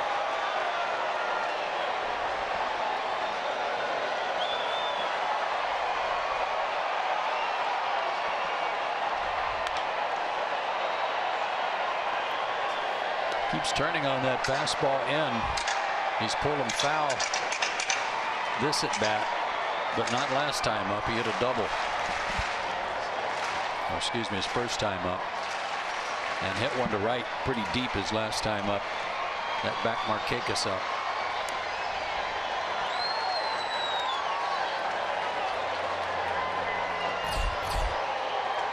Howie Kendrick's on deck.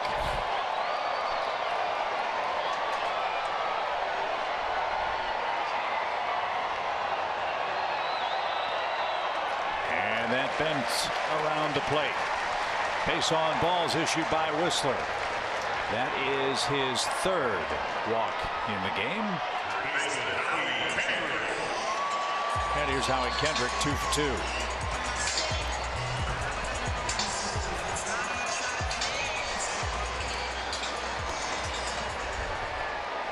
Whistler's usually around the 60 pitch mark at this point, not 88.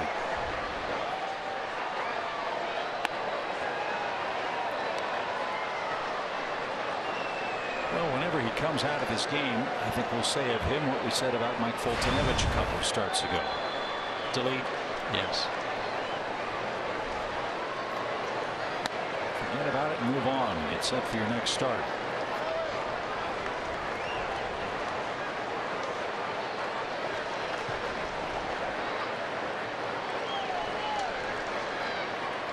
Which we assume would come on the 11th at home against the Cubs. Cubs and Reds coming to Atlanta June 10th through the 16th. Then a quick road trip to New York and Miami.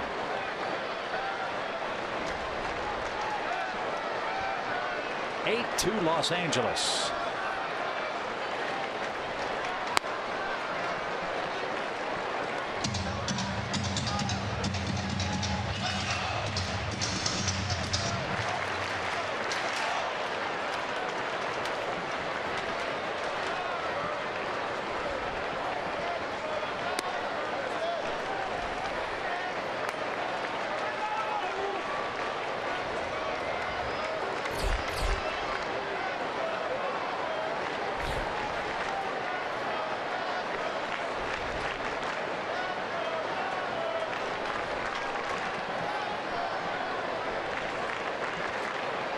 Runner goes, pitch popped up.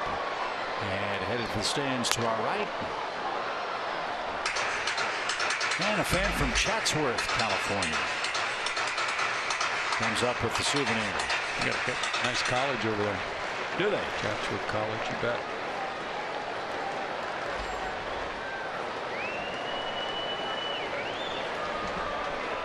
Short lead at first for Gonzalez. And away he goes. And this ball's driven toward right. Markakis with the catch. His throw's coming back toward first. It'll be too late. And now there are 2 down.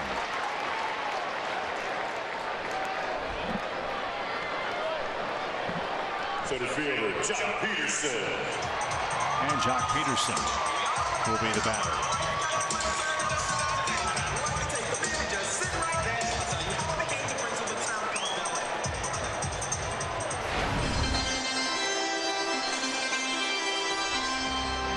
A 3-homer day for the Dodgers. Kike Hernandez, Yasmani Grandal, and Corey Seager, who's hit 4 of them in the series.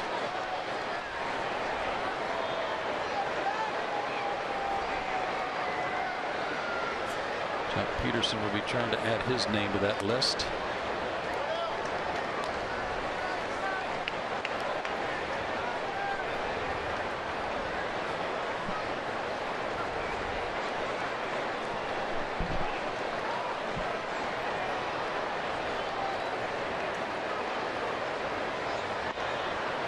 Eight runs for the Dodgers today, matches their season high at home, where they've been playing very good baseball. Los Angeles has won 9 of their last 11 games on their home diamond.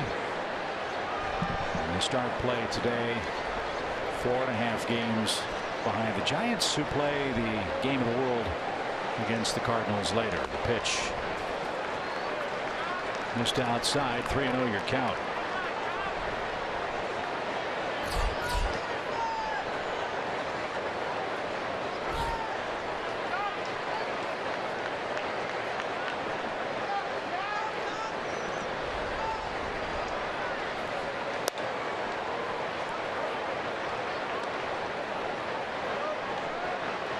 So the next one from Whistler will get him to 100 pitches.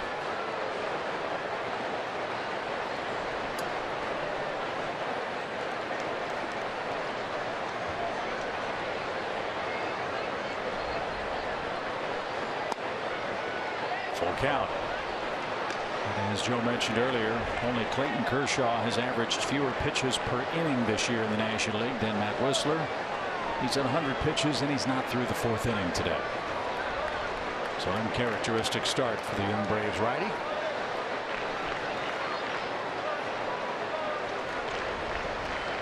Runner goes, and the pitch bounced out towards second, and the throw to first will retire the side. LA picks up another home run. Corey Seager's solo shot extends the Dodger lead 8-2 as we head to the 5th.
Baseball is presented by Academy Sports and Outdoors. Right stuff, low price, every day.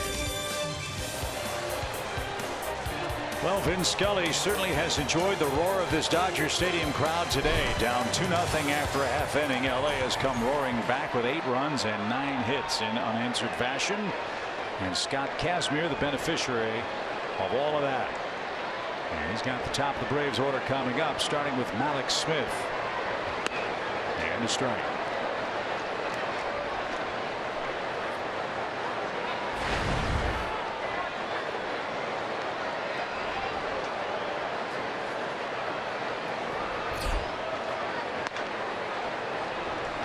It was interesting listening to that interview, Chip, about Vin talking about how the roar of the crowd, the sound of the roar of the crowd was intoxicating to him, to use his word,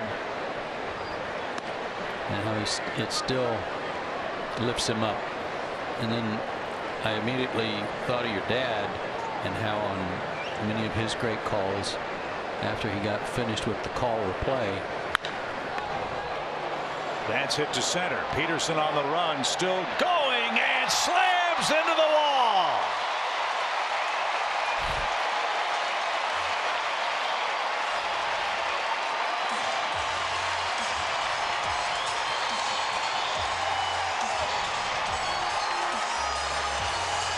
That was a nice play. That was a play where the wind carried that ball a little farther than Peterson expected. Almost a home run. And because he had to keep going for it, he kept building up speed and crashed into the wall.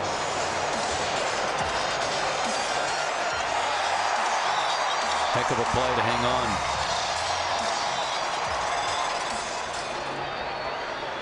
Thank goodness for padding, huh? No kidding. Kazmir liked it. And there's the first out. But to finish that thought, I remember your dad so many times saying, listen to this crowd. And then getting out of the way. Well, if you go back and listen to all of Vin Scully's great calls, and I could fill up a 4-hour broadcast all by themselves.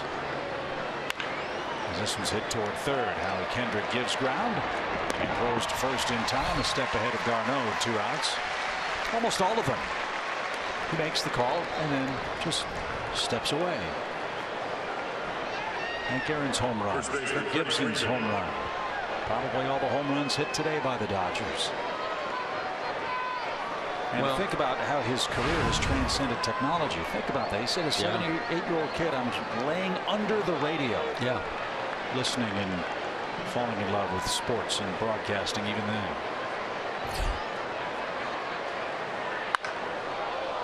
Freeman jumps on the first pitch, and it's a mile-high fly toward right. Thompson on the warning track has it. And it's a quick and easy inning for Scott Kazmir. He's rolling 8-2.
days ago, we could have said 1-0. But Well, that's soccer. yeah, Yeah. it's baseball, right? One love. It's a Bob Marley song, right? One love. Let's get together. Never mind. Here's Brandon Snyder at first base for Atlanta. John Gant is on to pitch. He's in relief of Matt Whistler.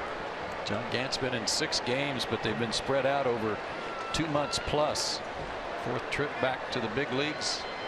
Actually started the season with the big club. He with the double leg kick.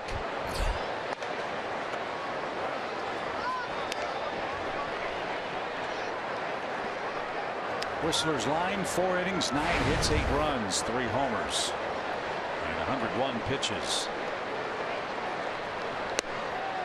We're talking an awful lot about the learning curve for the young staff. Get back to Tom Glavine. For example, Whistler's 101 pitches through 4 innings is the 4th highest total since 1988. Tom Glavine had 105 in '88. He had 103 pitches in 4 innings in 1990. See, 88. We've been talking about that season. Tommy's first rough year, all that stuff. Said I didn't like getting my brains beat out, but I learned something and learned a lot about myself.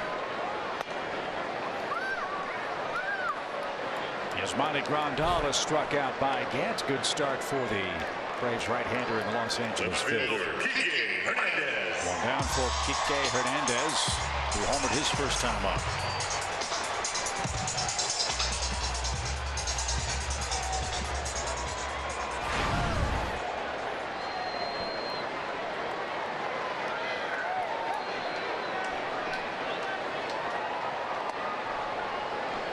That's in for a strike. Phillies walloped Milwaukee 8-1 today. Angels beat the Pirates 5-4. And Arizona beat Chicago. That's a 3-2 final score at Wrigley. I think that was an Arrieta start, was it not? I'll check for you. That's what I'm here for. It was an Arrieta start. See? Fly ball toward shallow right. Markakis comes chugging in. Can't get there. It's a blooper. Hernandez never stopped running. He's in on a belly flop at second with a hustle double.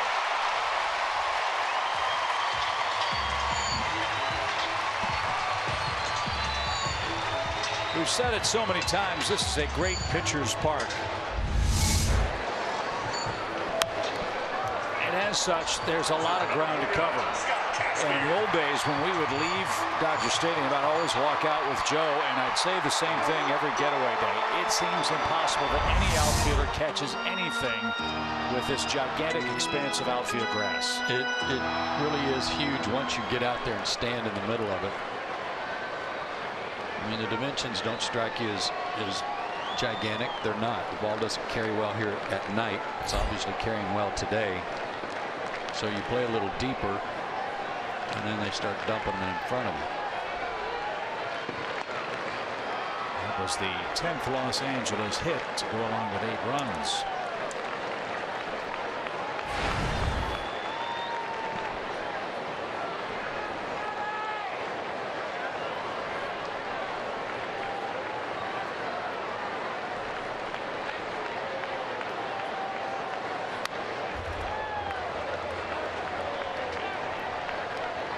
Couple of decent swings from Kazmir today. He has a base hit, but only had 1 coming in for the season.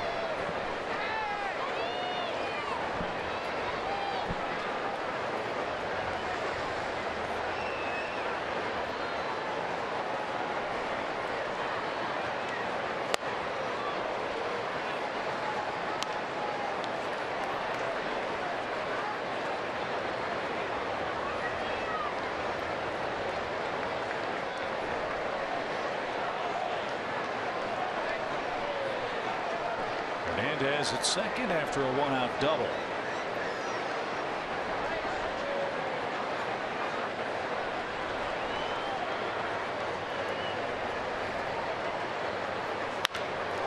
And that's hit the other way, a base hit. Hernandez getting waved. Frenchie loads up. Here comes his throw to the plate. It's going to be in time.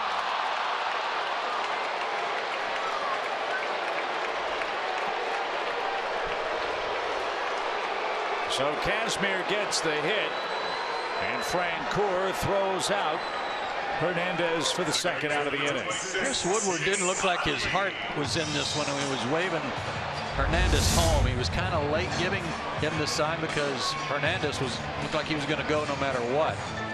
But on Jeff Francoeur, again, a mistake.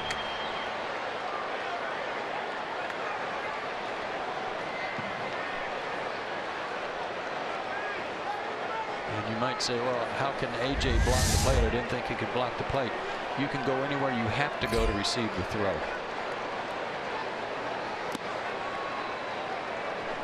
So good throw, good catch, good tag, good result. And Chase Utley's the hitter. He's 0 for 3.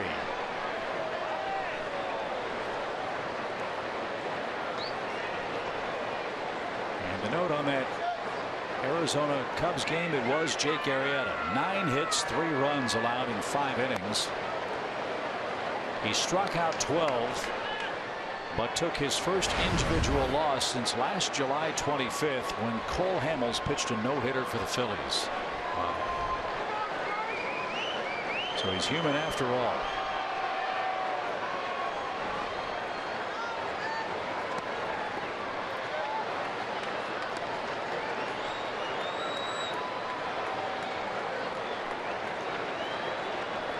It's only the second loss for the Cubs in their last 11 games. They have a 9.5 game lead over the Pirates in National League Central play.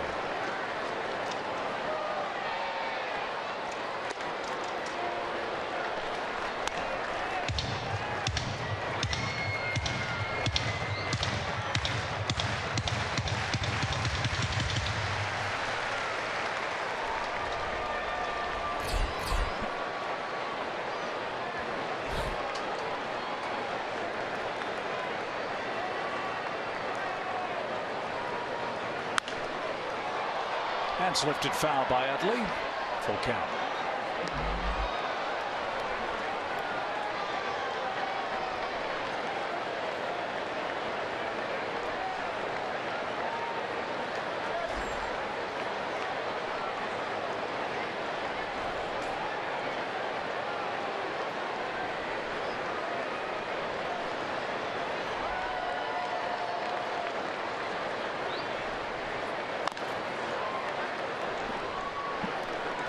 Utley's got to be scratching his head. He batted in each of the first 3 innings. 0 for 3. Team has 8 runs, 11 hits. The pitcher's 2 for 3. And he doesn't have a hit in the series. 0 for 12 with 6 strikeouts.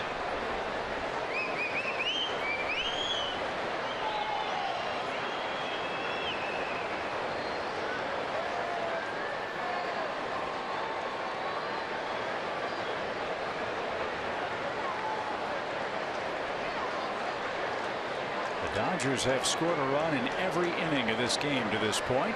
Gant is trying to put a stop to that. 3-2 pitch. Runner goes. And Utley takes ball 4. And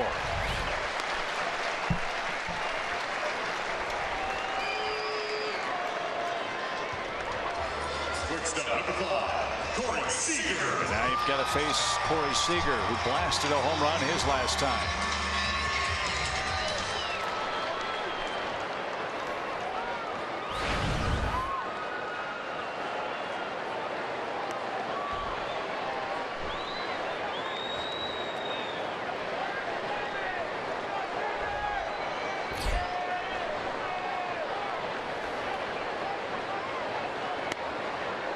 That's at the knees to strike.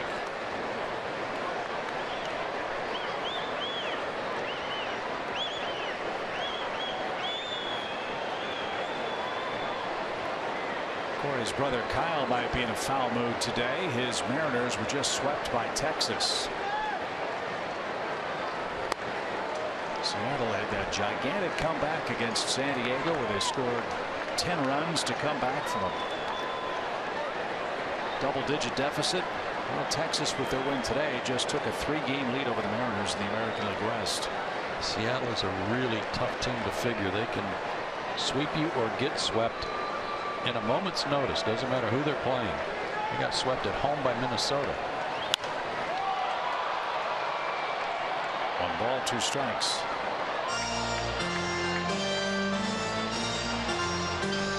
Mariners are 12 and 14 at home, and now 19 and 11 on the road.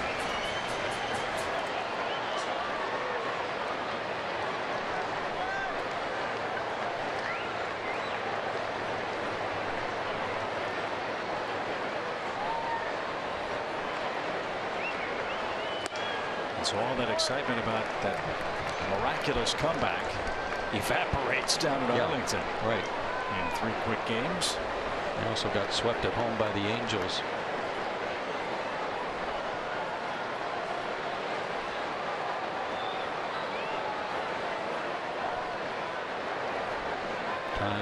Time called. Yeah, beach ball got loose. Beyond the Braves dugout.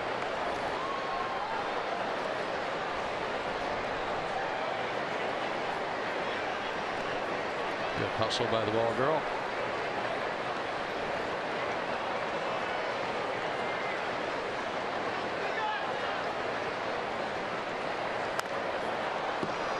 It was the Vulcan changeup that had a lot of dive to it.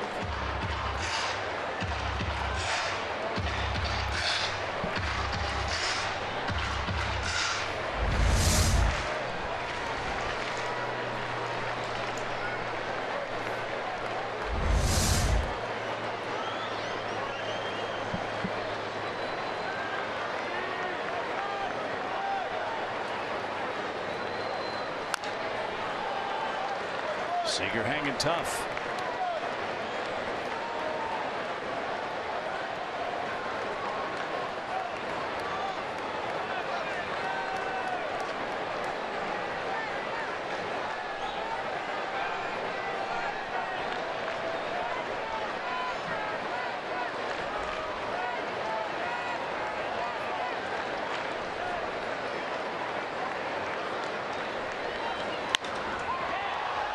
Little pop down the third base line. That's in for a hit. A run will score. The throw goes back in towards second. Seager with a bloop single. And the Dodgers add to their lead. It's now 9-2.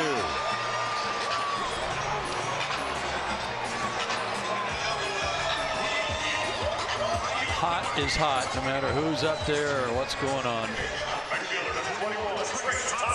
Fouled off a bunch of pitches and then able to dump one in.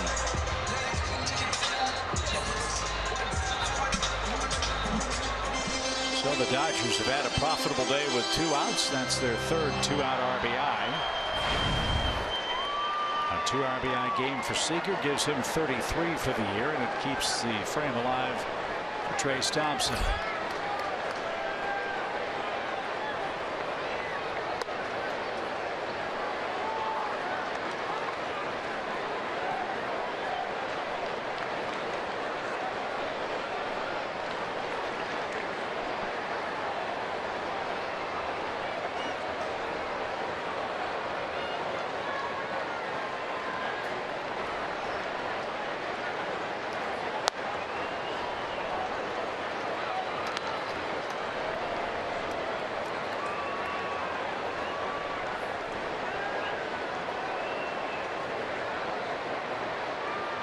A lot of happy faces on that Dodger bench.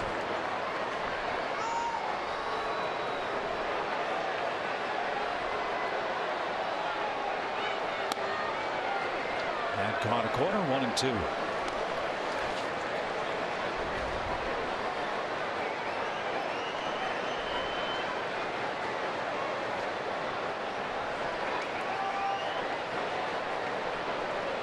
LA's run high for a game was 15. That was on April 4th.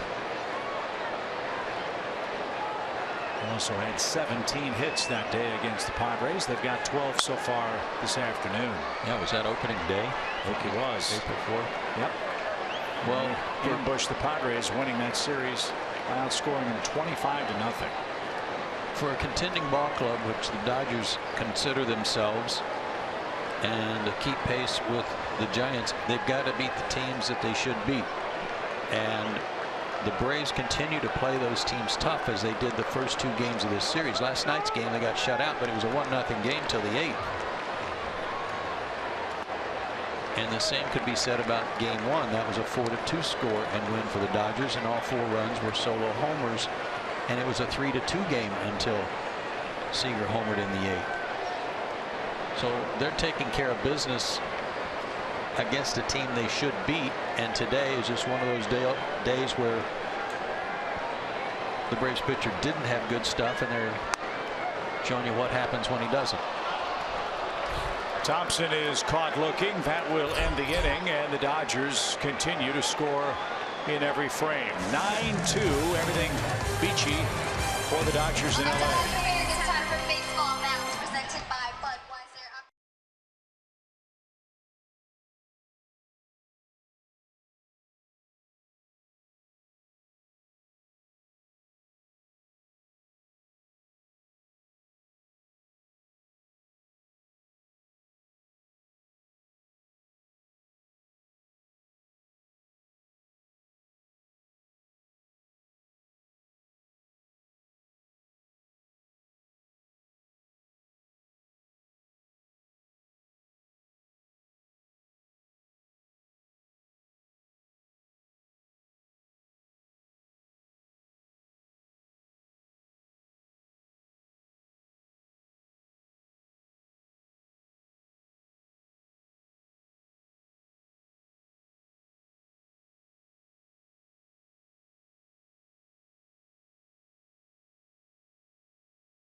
There's food, there's Kelsey. I went to Tommy Lasorda's Trattoria, and we found a chicken parmesan sandwich. They did have a bunch of meatball, different kind of foods that had meatballs on them, but they discontinued it this season. But Chip and Joe, you guys had mentioned Tommy Lasorda. So I went ahead and I just went over there and got myself a sandwich. It's a chicken parm, you said? It's chicken parm, yeah.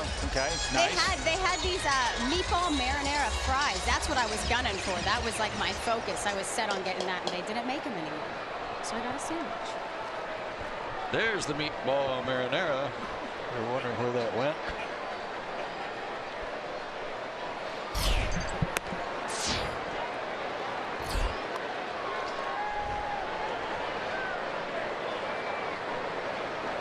You're right, Tommy does look good.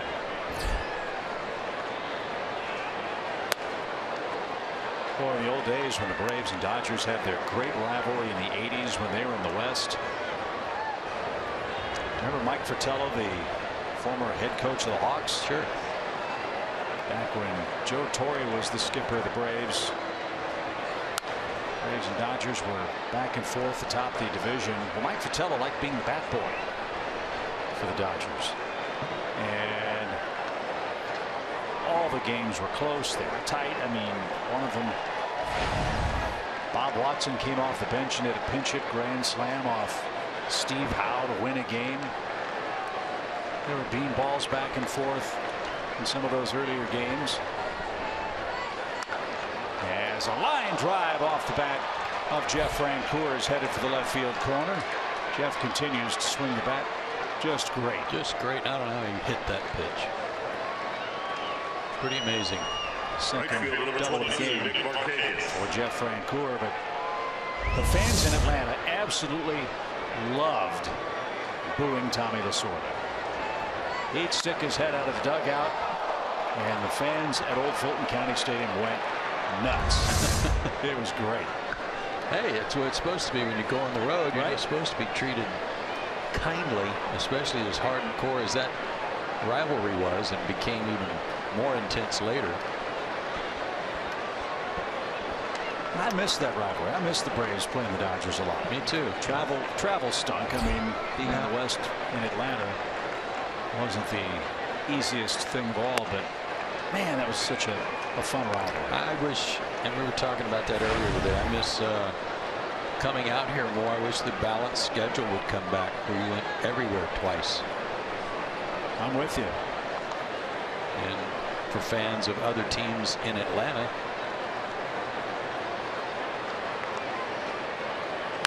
got more than one chance to see their team. Topspin bouncer into center field. That'll bring home Jeff Francoeur. And the Braves have back-to-back hits.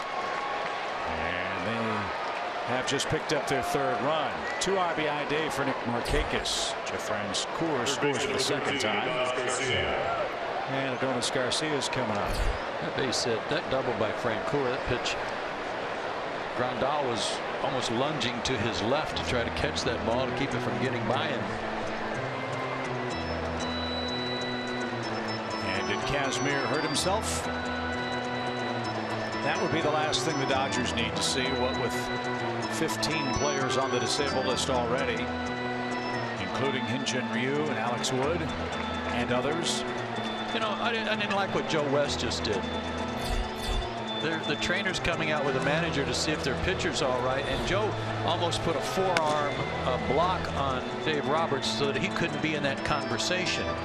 I don't think that's right. The manager's got to know if his pitcher's hurt or not. As it turned out, there's something going on that's going to cause him to leave the game, but at least let the manager in on the conversation. Crying out loud. So Kazmir departs after 5+ innings. He allows 3 runs to the Braves. We'll find out what's ailing him and tell you who the new Dodger pitcher will be after this.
Howell. 21st game for Howell, a high ERA. And even against lefties, he's having some trouble. And a very slow worker. But he'll be given as much time as he needs. Looks like he says he's ready to go, and Garcia will step in.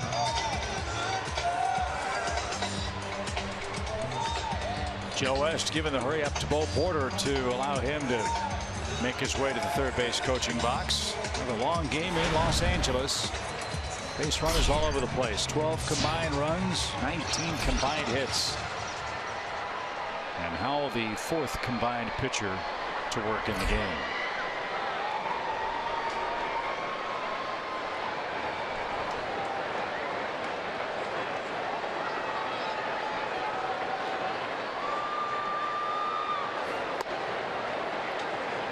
that stayed inside. 1 ball, no strikes.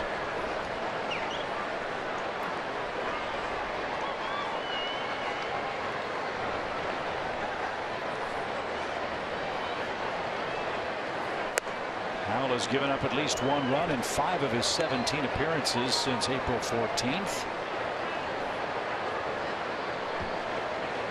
Fastball, curveball change. Fastball in the high 80s. I don't get to say that very often. Not anymore.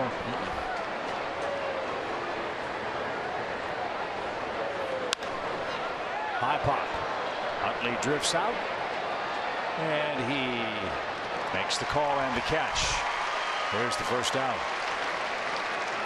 Hey, remember the old Bugs Bunny cartoon where he's playing the Gas House Gorillas? Yeah.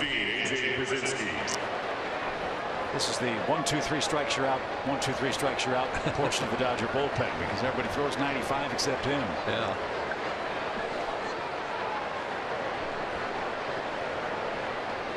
A.J. Brzezinski's 1 for 2.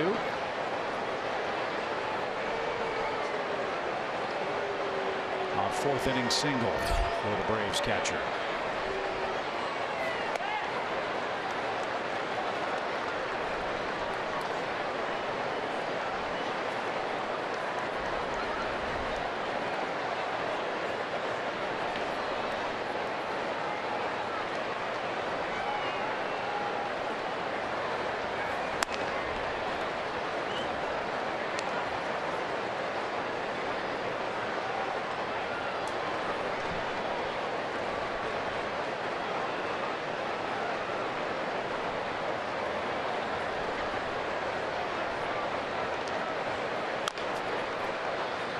Slow roller out of play. It's 1 and 2. AJ hasn't hit a homer this season. This would be a good spot for it.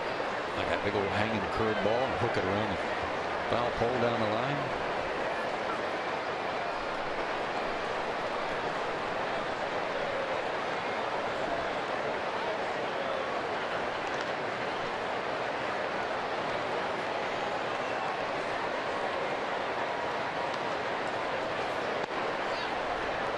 Just missed a corner.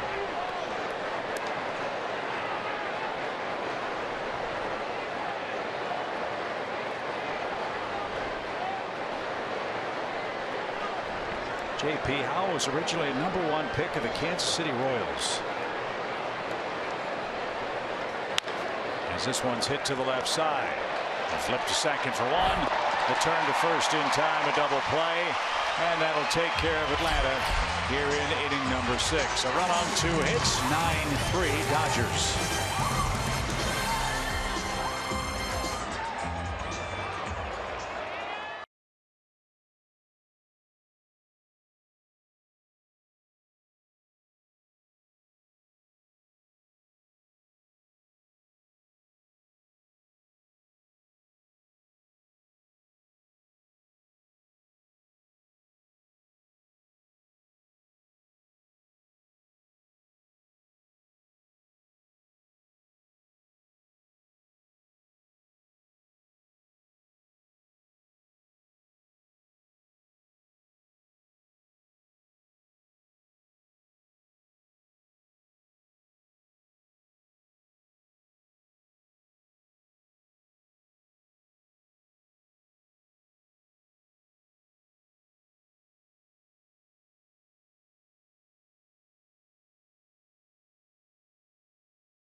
Braves Baseball is sponsored by Sherwin-Williams, your local Ford dealer. And Xfinity. X1 from Xfinity will change the way you experience sports.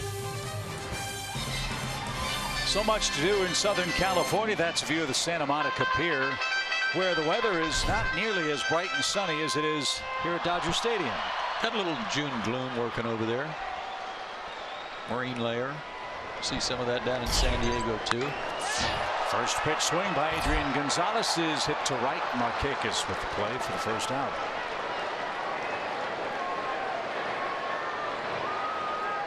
(9-3) Los Angeles. As we're in the 46th. Yeah, hopefully the Braves can get healthy against the Padres. San Diego at 23-34 on the year. They're 13-16 at home entering today's action.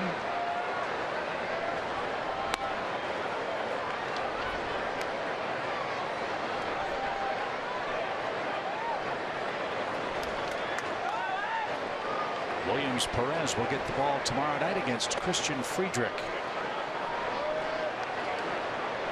Colin Ray and Drew Pomeranz will follow Friedrich. Aaron Blair and Julio Teheran, the other two Brave starters. Pomeranz had some good numbers this year. We've seen his name a lot among leaders, ERA leaders. Even though he's got a 5-5 record.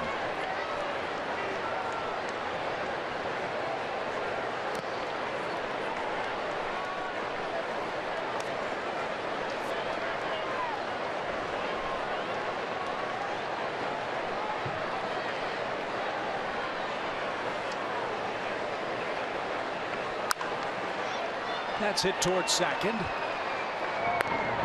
And Gant gets the first two of these here in the sixth. Just handed a note that today in Philadelphia, someone threw a bottle at Ryan Howard. I know those people somewhat in Philadelphia think they've got to live up to their bad reputation as fans, but that's taking it a little to the extreme, especially against a guy who is obviously struggling and not having a very good year and has been benched earlier this week, but it has given so much to that team over the years and such great numbers. What a shame and how embarrassing. Nice play at first, but that's I thought it was a foul ball, but it's fair ball. Chuck Peterson's called out. The umpire at first signal foul. Ramon de Jesus and Joe West is going to say that's his call and he called it fair, and he's right. So that's going to be the end of the inning, and Jock Peterson left shaking his head.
One change for the Dodgers. Scott Van Slyke takes over. Meet Jeff Francoeur Saturday, June 11th. Braves will battle the Cubs. That's part of the Braves VIP meet and greet experience.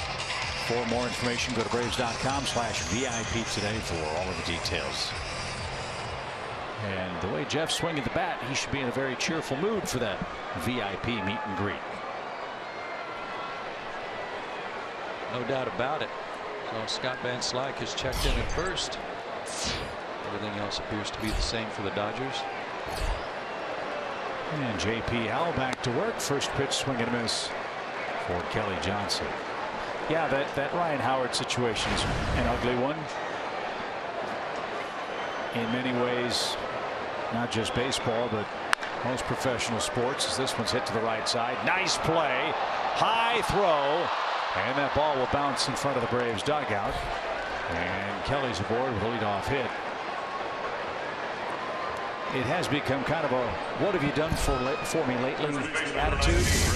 And I agree with you 100%. When you think of all that Ryan Howard did for the Phillies and what a great citizen he has been there, it's not his fault he's gotten hurt, and it's not his fault that his skills have diminished over time. And it's also not his fault that the Phillies gave him a gigantic contract. Yeah, how soon they forget. It's a real shame. Disappointing.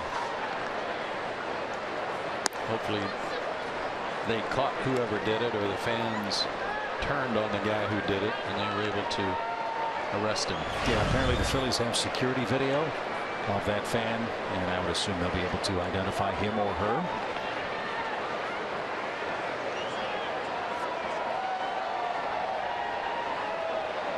So here's Brandon Snyder. Snyder checked in, you'll recall, for Freddie Freeman. Part of the double switch when John Gant came on.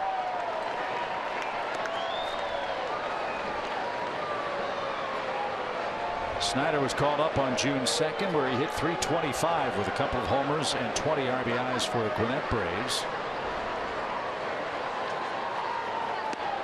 Was in the big leagues from 2010 to 2013. In between, has played 957 career minor league games. Braves signed him as a minor league free agent back in November, and you know, Snyder is grateful to be back in the big leagues.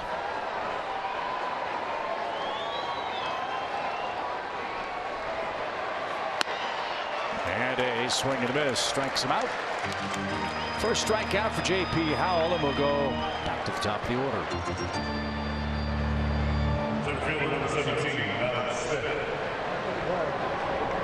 Alex gave that ball a ride his last time up. But Peterson made the good catch on crashing into the center field wall.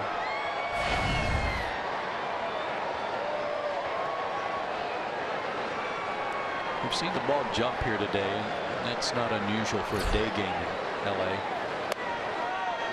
And the wind is blowing out. But I remember a day here where we think about how this is a pitcher's park. I saw Dick Allen hit a ball off Tommy John on a Sunday afternoon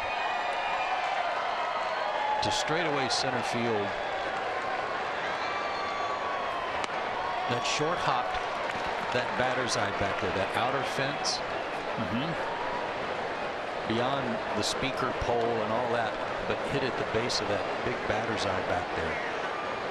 I don't know how far that was, but at Dodger Stadium to hit one that far to center field here, it's pretty amazing. Well, then you think of the guys like Willie Stargell who hit balls onto the pavilion roof here. How does that happen?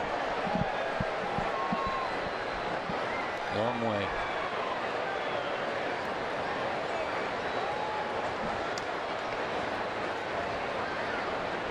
One ball, two strikes.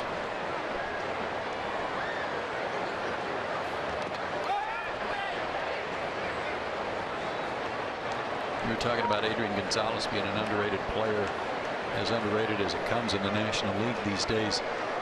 And there were a lot of pitchers in that era that would tell you the same thing about Dick Allen. He didn't get the respect he deserved because he was a little bit outspoken, supposedly had an attitude, but boy, oh boy, could he hit.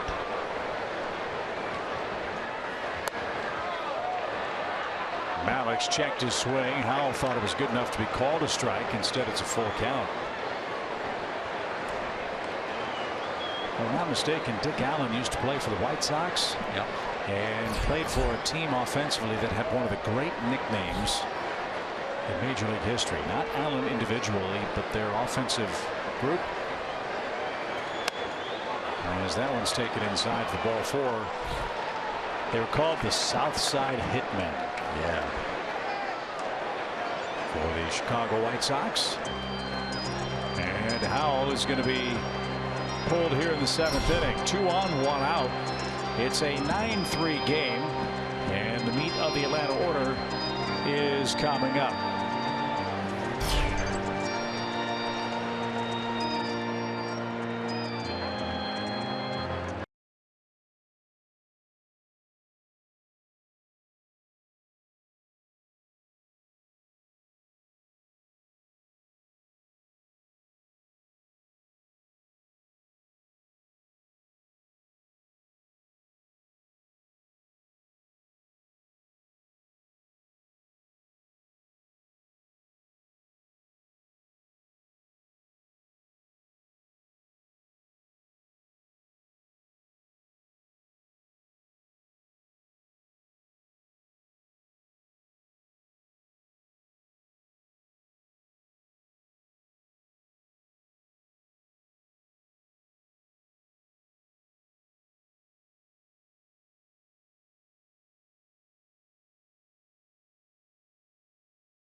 Is sponsored by your local Toyota dealers, Let's Go Places, the Georgia Lottery, and Synovus, the bank of here.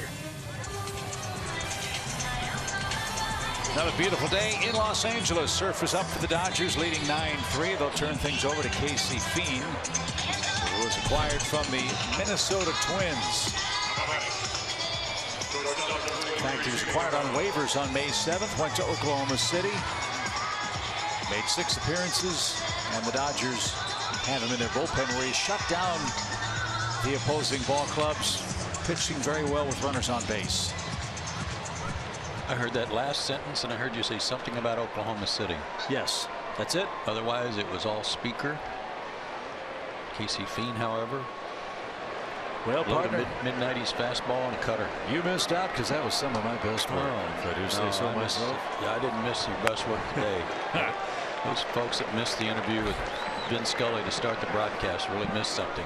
I suggest you either find it on YouTube or wherever you find such things, or watch the Braves and Dodgers rebroadcast on Fox, because it was very special and Chip was outstanding. So was that man, Mr. Scully.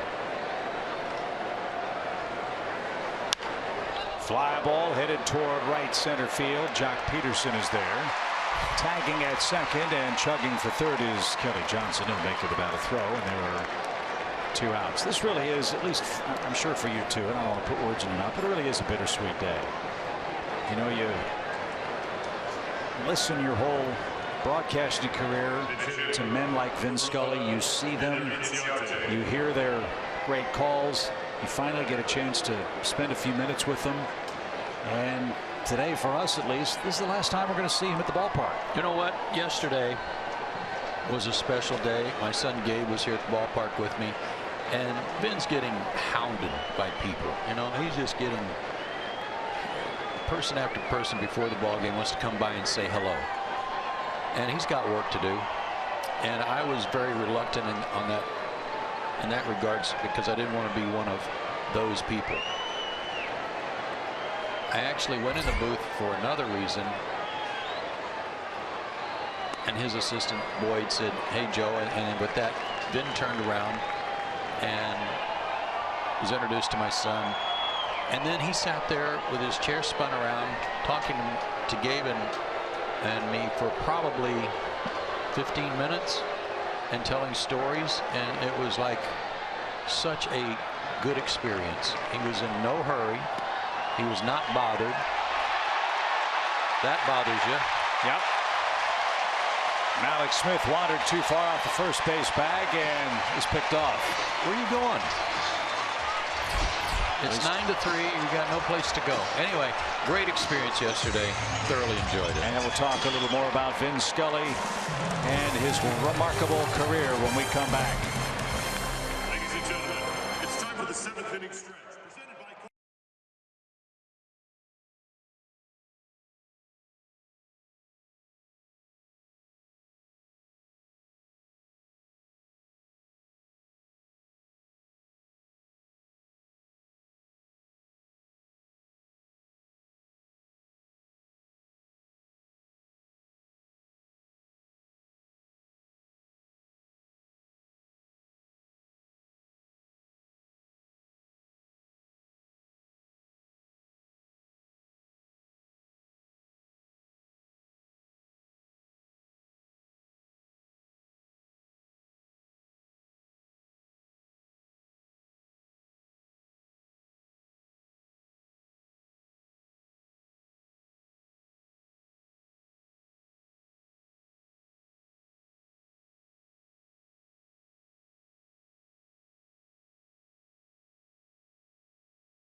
local Hyundai dealers. 9-3 as we head to the Dodgers' 7th inning. Alexi Ogando is on to pitch. He is the 3rd Braves hurler on the day.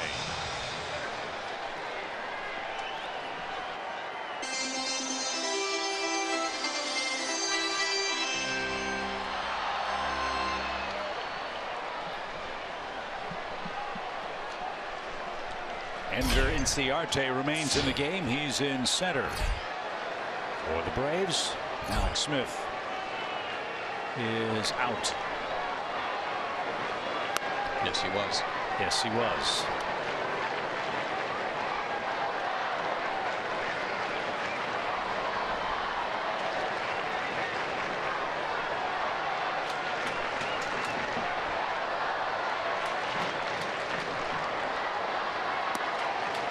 Not a shining example of Braves baseball today. Looked promising to start. Atlanta got 2 in the first. Dodgers tied it up against Matt Whistler. LA scored runs in each of the first 5 innings today. Whistler allowed 8 of those 9 runs over 4 innings. And gave up a run in 2 innings. And now it's Ogando's turn.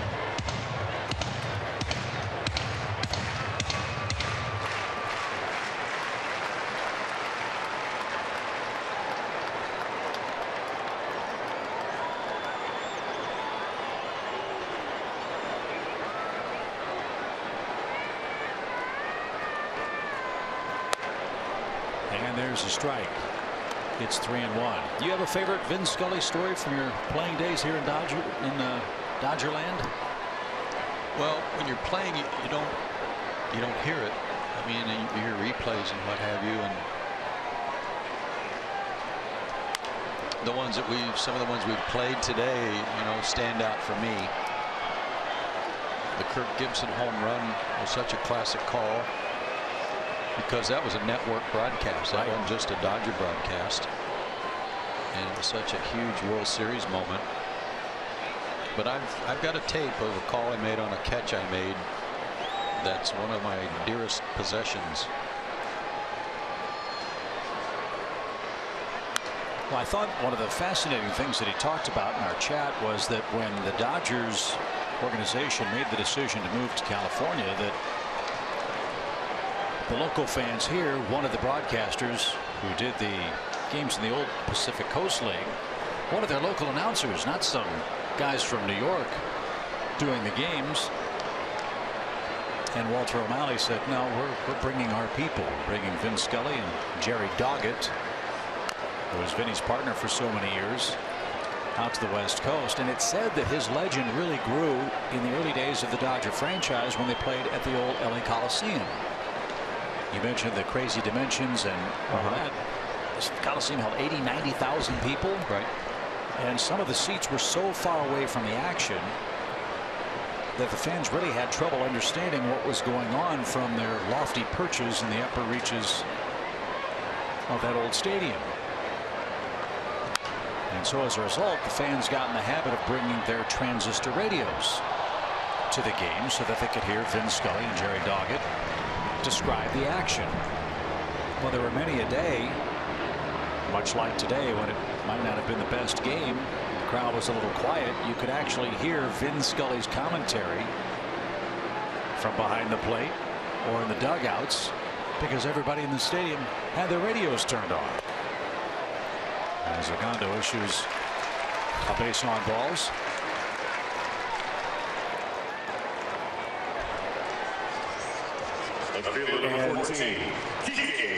Vin Scully was aware of that at one point. In fact, one of the games that the Dodgers had, the home plate umpire was celebrating his birthday. And so Vin Scully said, well, it's a bad ball game. Let's have a little fun. It's Ed Montague's birthday behind the plate. After this next pitch, let's all sing him happy birthday. And sure enough, the pitch was made. And the entire crowd serenaded the umpire, who started looking around like, what in the world is going on? How did anybody know? Boy, if it were only Joe West's birthday today.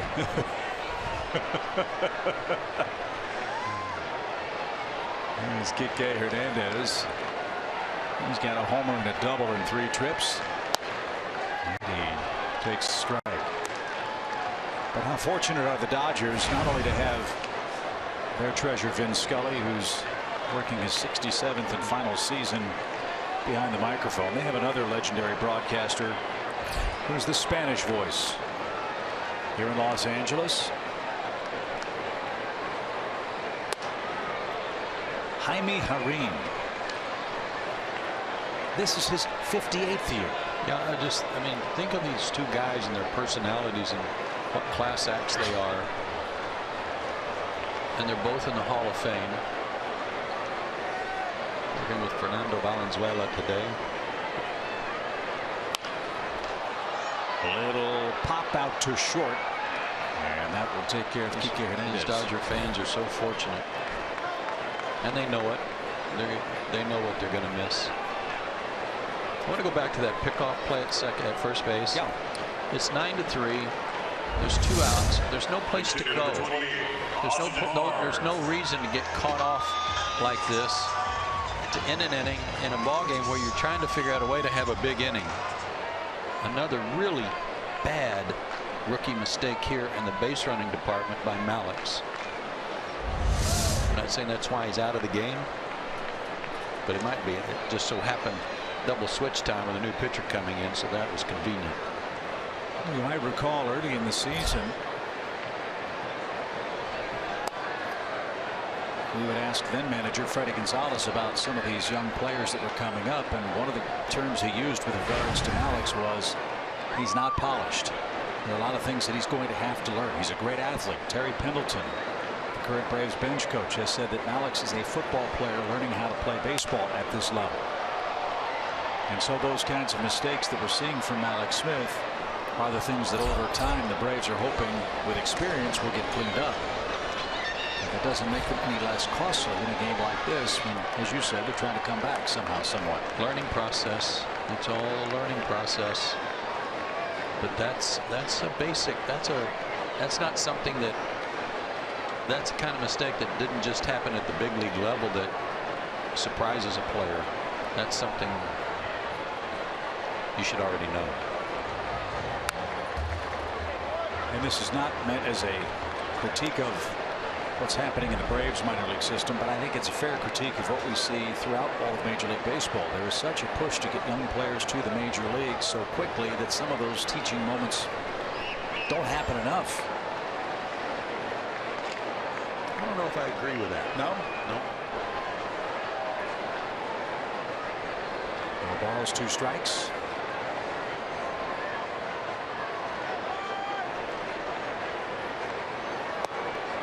I think that the teaching process begins long before you get to pro ball. It's how you're being taught when you're first starting to play the game. Then as you get older, if you're good enough to play in high school, you get more experience coaching, hopefully somebody that knows something about the game. That's not always the case. And then if you're good enough to play in college, certainly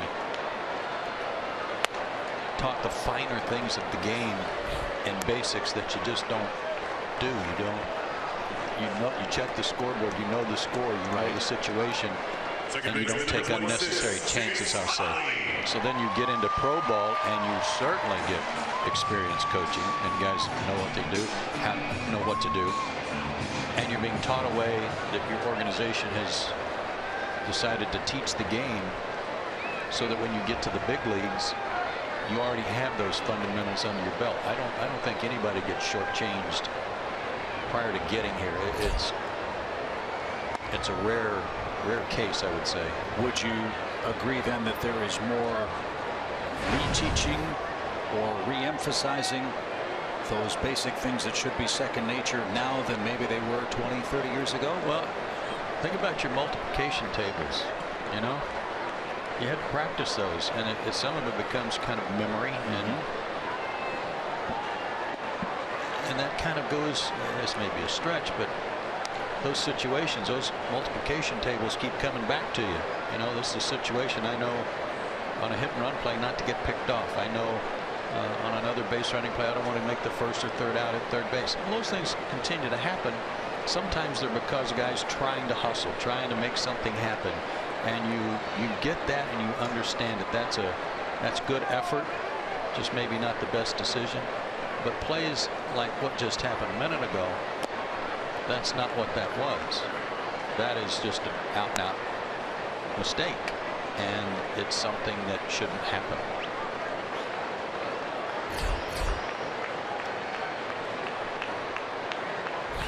And it happened with the 3, 4, 5 hitters lurking for Atlanta in what is a 6-run game with 2 men on. Took the Braves right out of the inning. Still 9-3 Dodgers. Chase Utley the batter, and fouls one at the plate. I think let me make this as concise as I can. There are going to be mistakes made by young players like Mallex that are growing mistakes, learning mistakes that you understand and you live with, and you know they're going to get better going forward. That wasn't one of them. Right. Physical errors versus mental.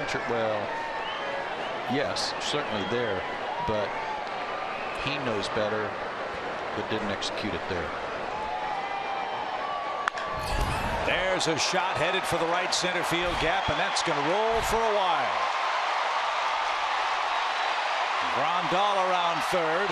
The throw's coming to the plate, and it's cut off. Double digits for the Dodgers. It's 10-3. And finally, Utley joins the hit parade.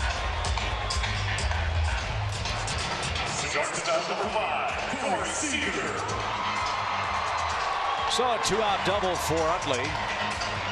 Brings up Corey Seager, who has knocked in runs in his last 2 at-bats.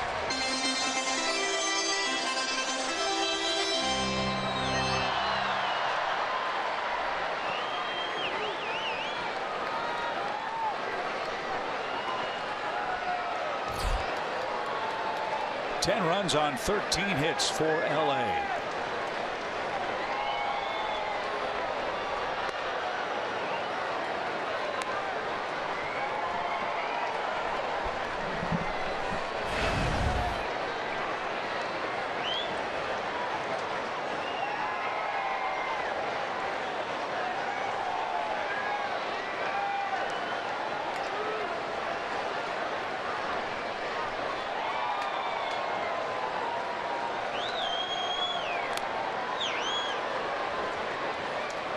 ball, 1 strike. Dodgers host Colorado next. The Braves head to San Diego next.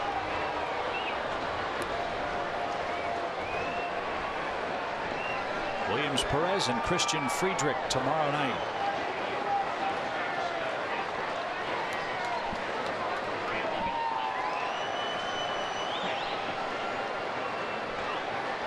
One pitch. Hit high in the air, deep right field. That's a no-doubter. Unbelievable. That ball bounced over the pavilion roof.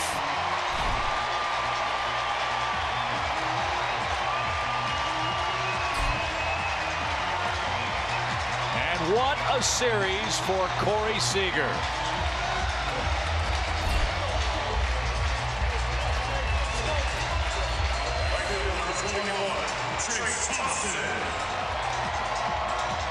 This is Barry Bonds-like stuff. 5 homers in a series.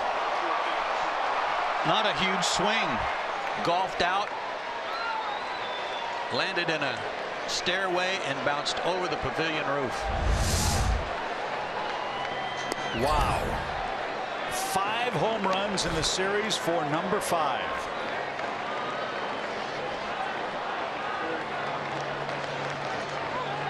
And it's a 12-3 Dodger game.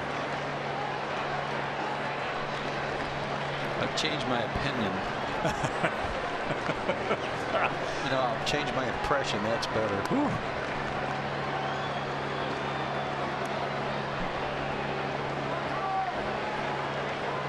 The Dodgers have hit 4 more homers today.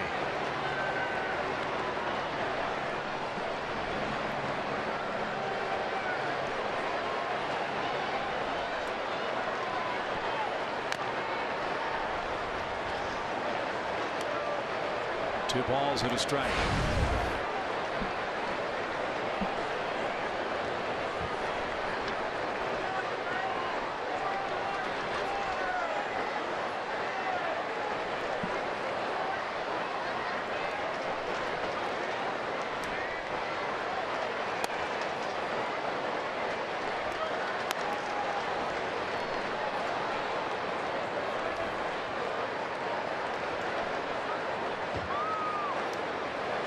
Home runs now for the Dodger shortstop, Corey Seager.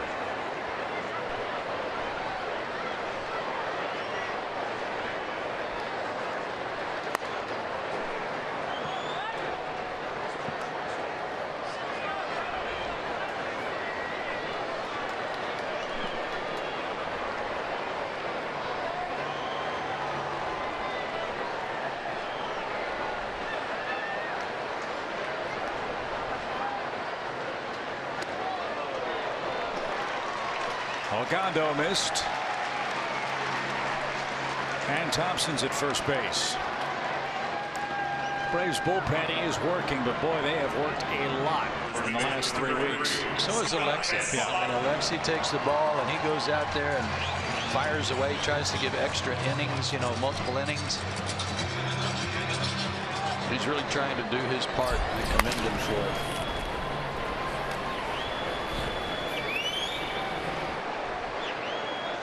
Eric O'Flaherty's loosening up.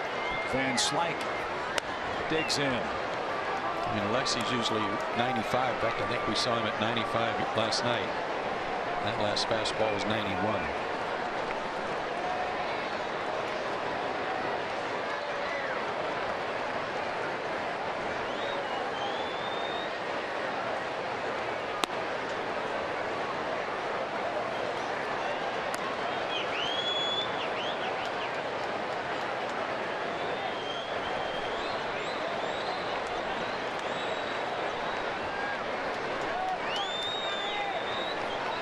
Van Slyke made his big league debut May 9th, 2012. So he's approaching he's already past the 4-year anniversary of that. And he was reaching for this pitch and popped it up left side. And Donis Garcia is there to make the play. And that mercifully retires the side. The Dodgers got 3 more runs. Seager hits another long home run. His second of the day, part of a 4 RBI attack.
And it's time for today's Yellowwood Brands Bringing the Lumber feature.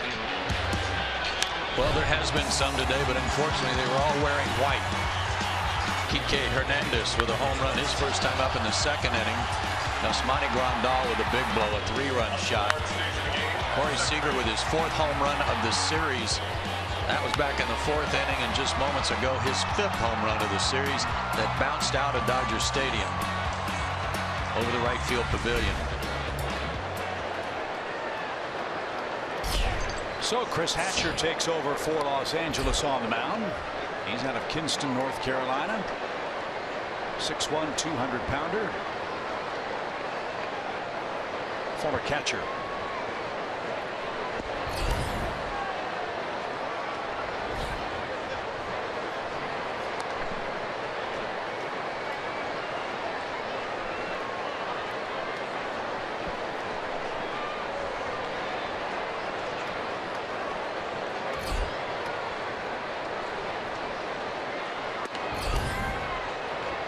So the 2-homer game for Corey Seager earns him another record in this series. As you see, Austin Barnes checking in at second base.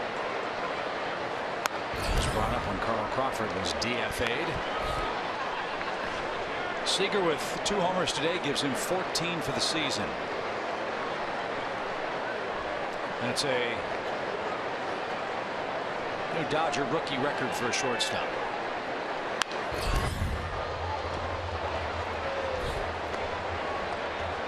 We've got a few games to play, don't we? Pretty good chance.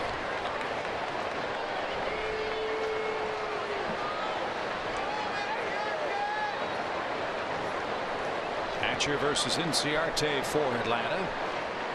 Braves 3 runs, 8 hits. The first half inning looked like we were going to have a good game. Braves scored 2 runs on 4 hits. The Dodgers, though, have outscored the Braves since 12-1.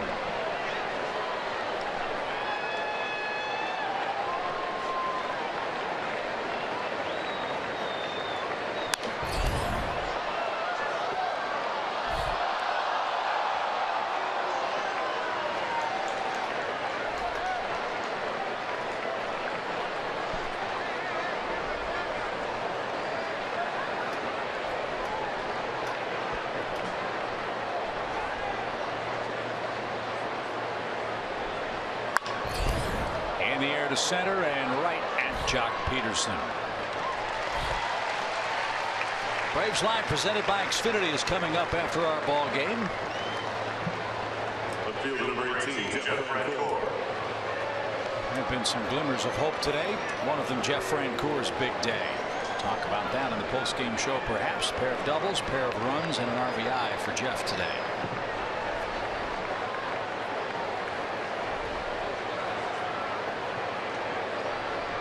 Jeff 16 for his last 37 at the plate.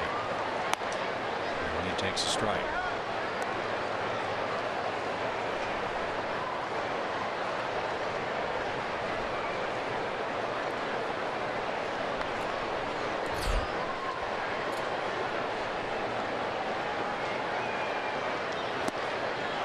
As we're roughly 1/3 of the way through the season, Seager with 14 home runs. He's got a shot if he keeps this pace to set the all-time Dodger rookie home run record. It's held by Mike Piazza, who hit 35 of them back in 1993. Nice pick up at third.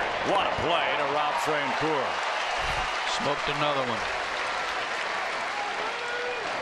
And is he swinging it? All Kendrick could do was try to play it to the side here in that short hop.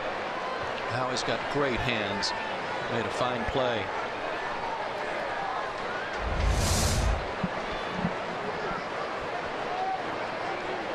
So 2 are out for Nick Markakis. 2 RBI singles for Braves right fielder.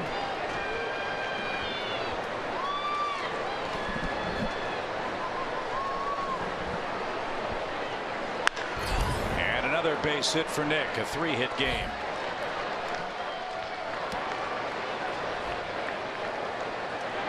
Good for Nick. He smoked the ball a couple of times today too. 2 RBIs.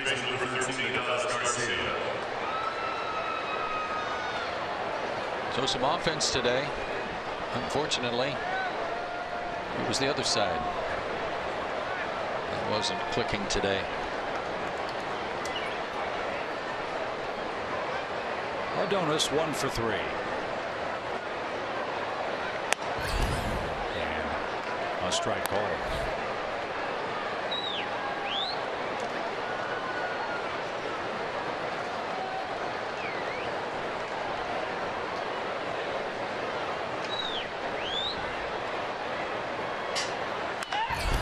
That one's fair down the third base line. Markakis on his way to third as the ball scoots past, and he's going to score without a play, and the Braves have scored a 4th run.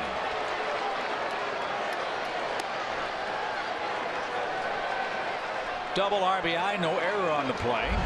Well, this is a great example of what we were talking about earlier in this series about these corners here at Dodger Stadium. This is right over the bag and hit hard. Hernandez tried to go into the corner to get this, and you see what happens if you and the ball get to a spot on the wall at the same time here. It's almost impossible to cut it off. It'll get under the pad into the hard concrete base of the stands, and then you wind up chasing.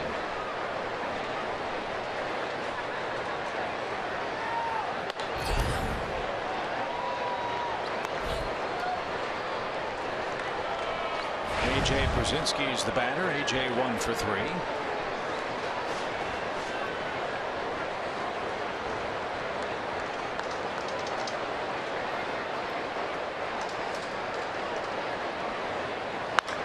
And a shot into center. That's a hit. Here comes Garcia around to score.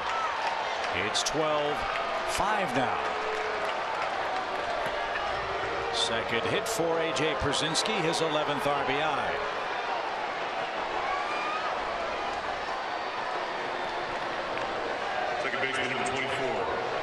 And the Braves here in the 8th doing what they did in the 1st, and that's stacking up 2-out hits.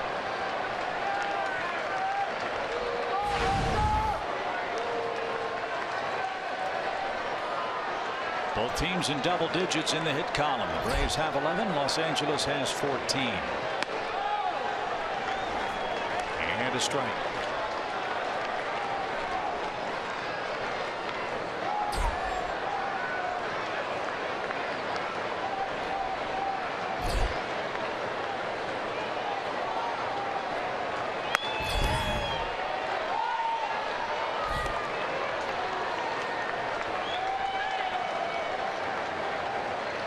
Was part of that big D. Gordon deal with the Marlins.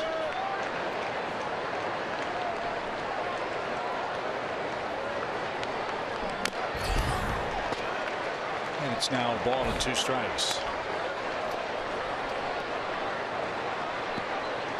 Hatcher first got to the big leagues with the then Florida Marlins, as they were called, back in 2011.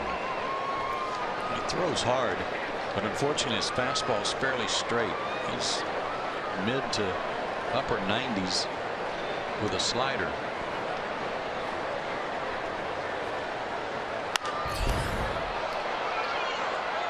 And with a big lead, he's not trying to be real tricky and fancy. He's trying to get the guys to hit the ball, and the Braves are, and they're hitting it where they aren't. Fortunately for him, Kendrick made a good play at third base on Francoeur. It could be worse.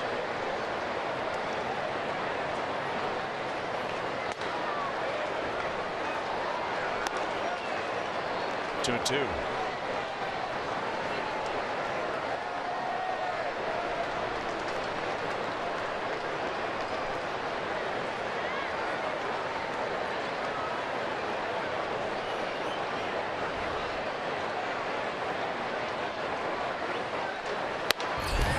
And a swing and a miss retires the side. Braves get 2 runs on 3 2-out hits. They draw closer. It's 12-5 Dodgers.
For the Dodgers, here's how Vin Scully called his last home run. And a high fly ball to right field. Markakis going back. Seager has hit another.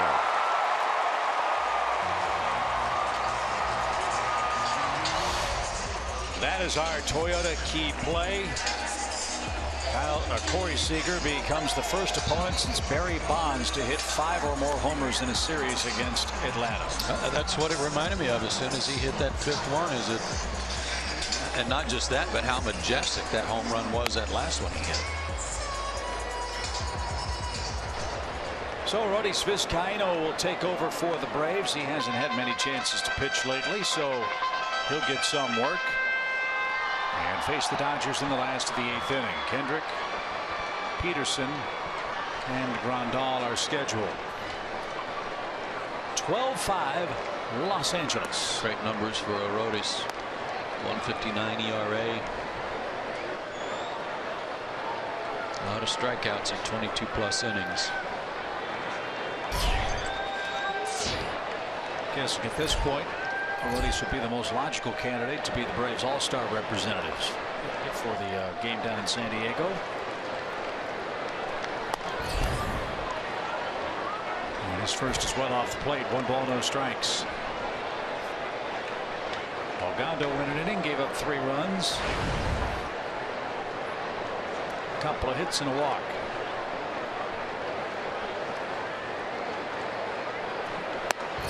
Every spot in the Dodger order has at least 1 hit today.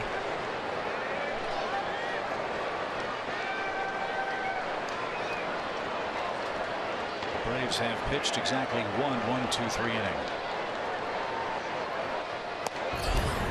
The Dodgers have pitched 2. It's been that kind of day.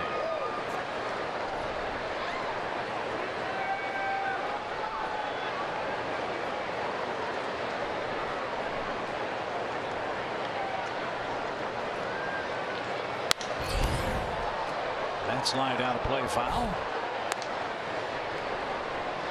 2 balls, 2 strikes.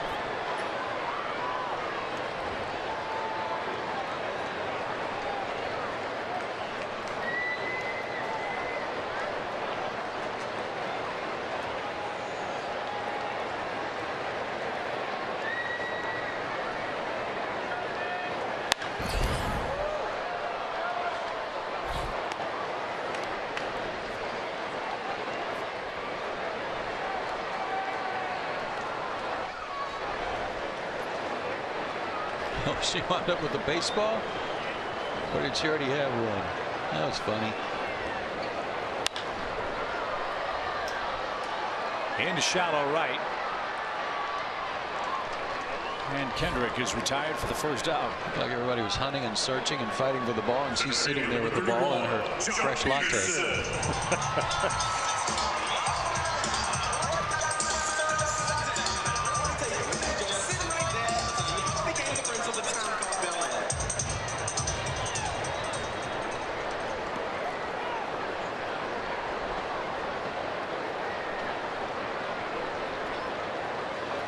That last walk-up music, I don't believe, is on Joe West's last CD.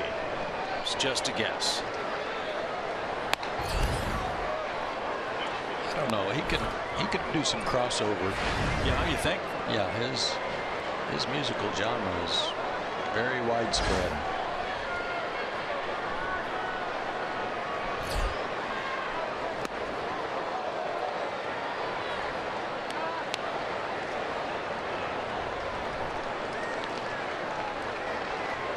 No balls, 2 strikes.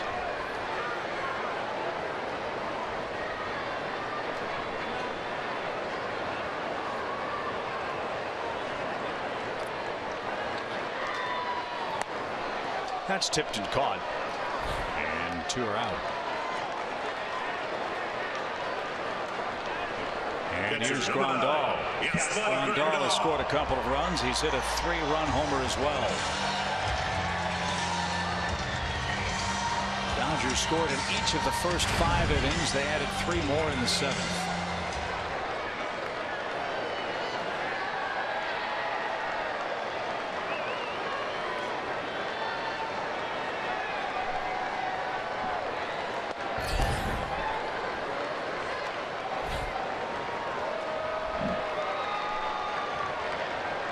This is the 8th inning for the Dodgers to bat, and the 7th hitter in their order. And at least through the 7th batter so far, they've all had 5 plate appearances, and this the 8th inning.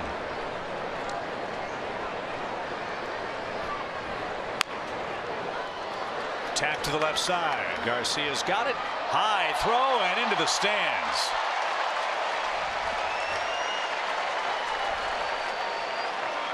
And a fan from Tarzana says, "Oh, look out."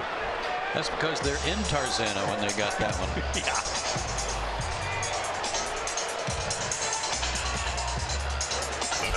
That's first bad throw we've seen from Garcia since he came back from Gwinnett. But he airmailed that baby, and it's a 2-base error.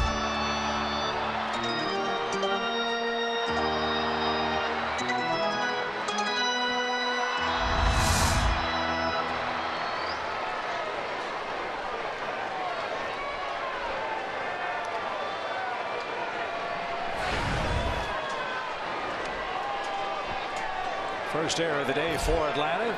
Kike Hernandez bats. He's got 2 extra base hits, including a home run.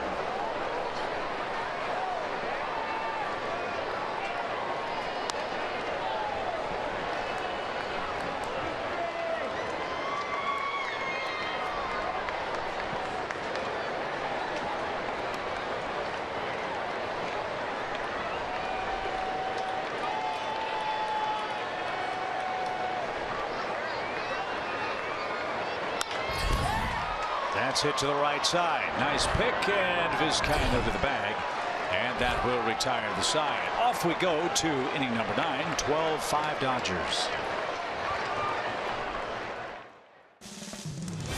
Atlanta Braves baseball is sponsored by Delta Airlines and Xfinity. X1 from Xfinity will change the way you experience sports.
The Padres beginning tomorrow night. A couple of good young pitchers in Friedrich and Ray and Drew Pomeranz, who we've seen before in the big leagues, but not with the Padres. And you see his ERA at 2.22. He has been among the league leaders since the beginning of the season, pitching good baseball, but also having trouble getting some run support. Be up to Williams Perez tomorrow night for Atlanta. Put an end to this, what looks like will be a 4-game losing streak. Lewis Coleman, he's from Braves country. He's out of Greenwood, Mississippi. Was originally picked by the Braves in the 2005 draft, but decided to go to LSU on a baseball scholarship.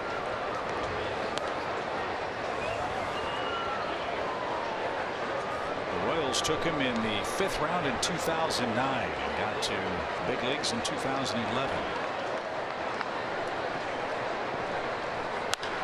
Dodgers signed him as a free agent.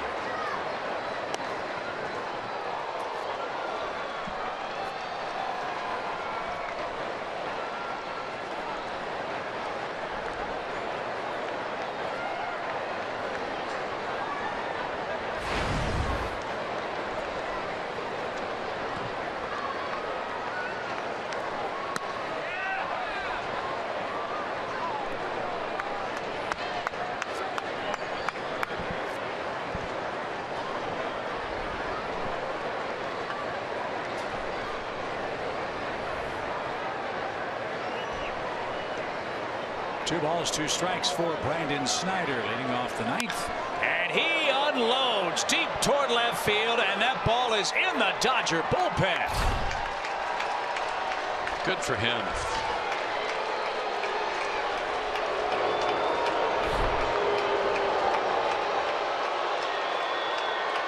Fighting to get back into the big leagues.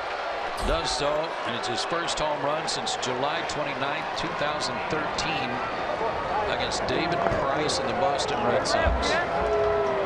You talk about a joyful trip around the bases. Great contact, and look at him take off. Hanging breaking ball right there. He didn't miss it. First home run of the series for Atlanta.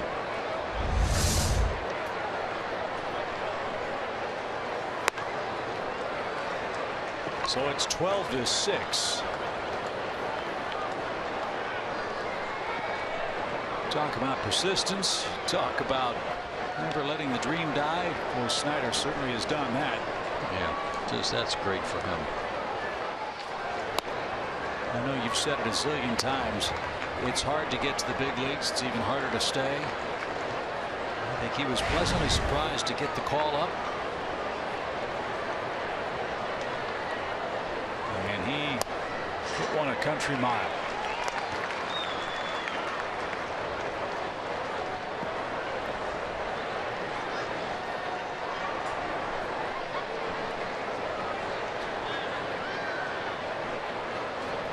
Bowman's usually very tough on right-handed batters. That's his first home run allowed to a right-handed hitter in almost 2 years.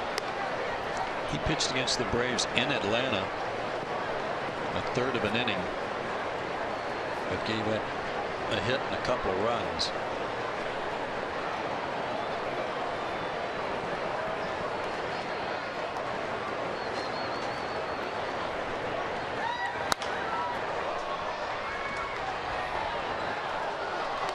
That was one of those games, though, where the Dodgers did not play very good defense, so an error made behind him contributed to that rally.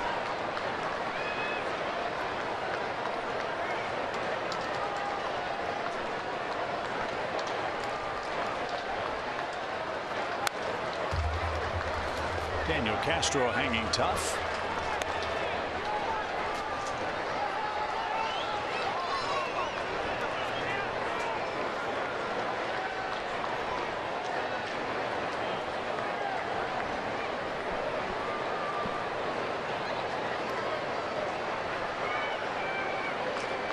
The Braves have scored 6 runs on 12 hits.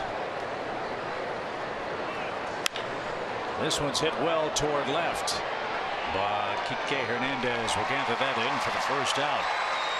Coach, earlier, it's been a while since the Braves have scored as many as 5 runs in a game. It's only happened twice over the last 15 games now. But to tell you how things have gone, Atlanta scores 6, and that's not nearly enough. So 1 out. Fans, the Braves will induct John Schuerholz and Andrew Jones into the Braves Hall of Fame on a Friday, August 19th luncheon. Hope you'll join us. You'll be guaranteed to sit with a current or former Braves player, coach, or alumnus. Call 404-614-2310 for more information or to order your tickets.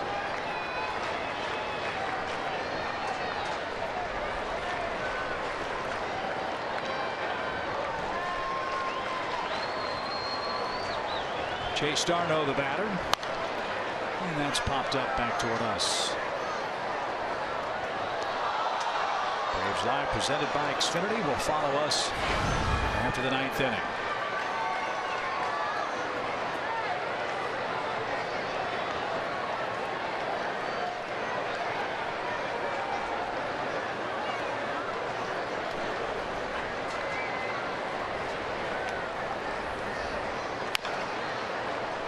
Chase grew up in Long Beach. There may be more of his friends and relatives come to San Diego than make the drive up here.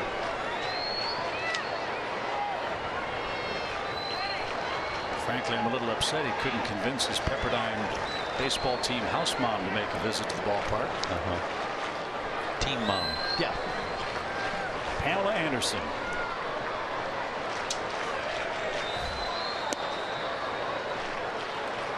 Yeah, life's tough. You go to Pepperdine and baseball team mom's Pamela Anderson. Stay hot.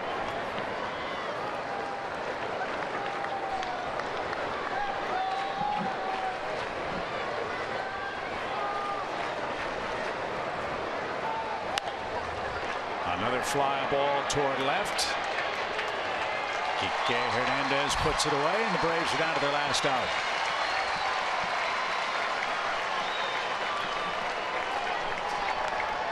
Center fielder number 11, Ender Inciarte.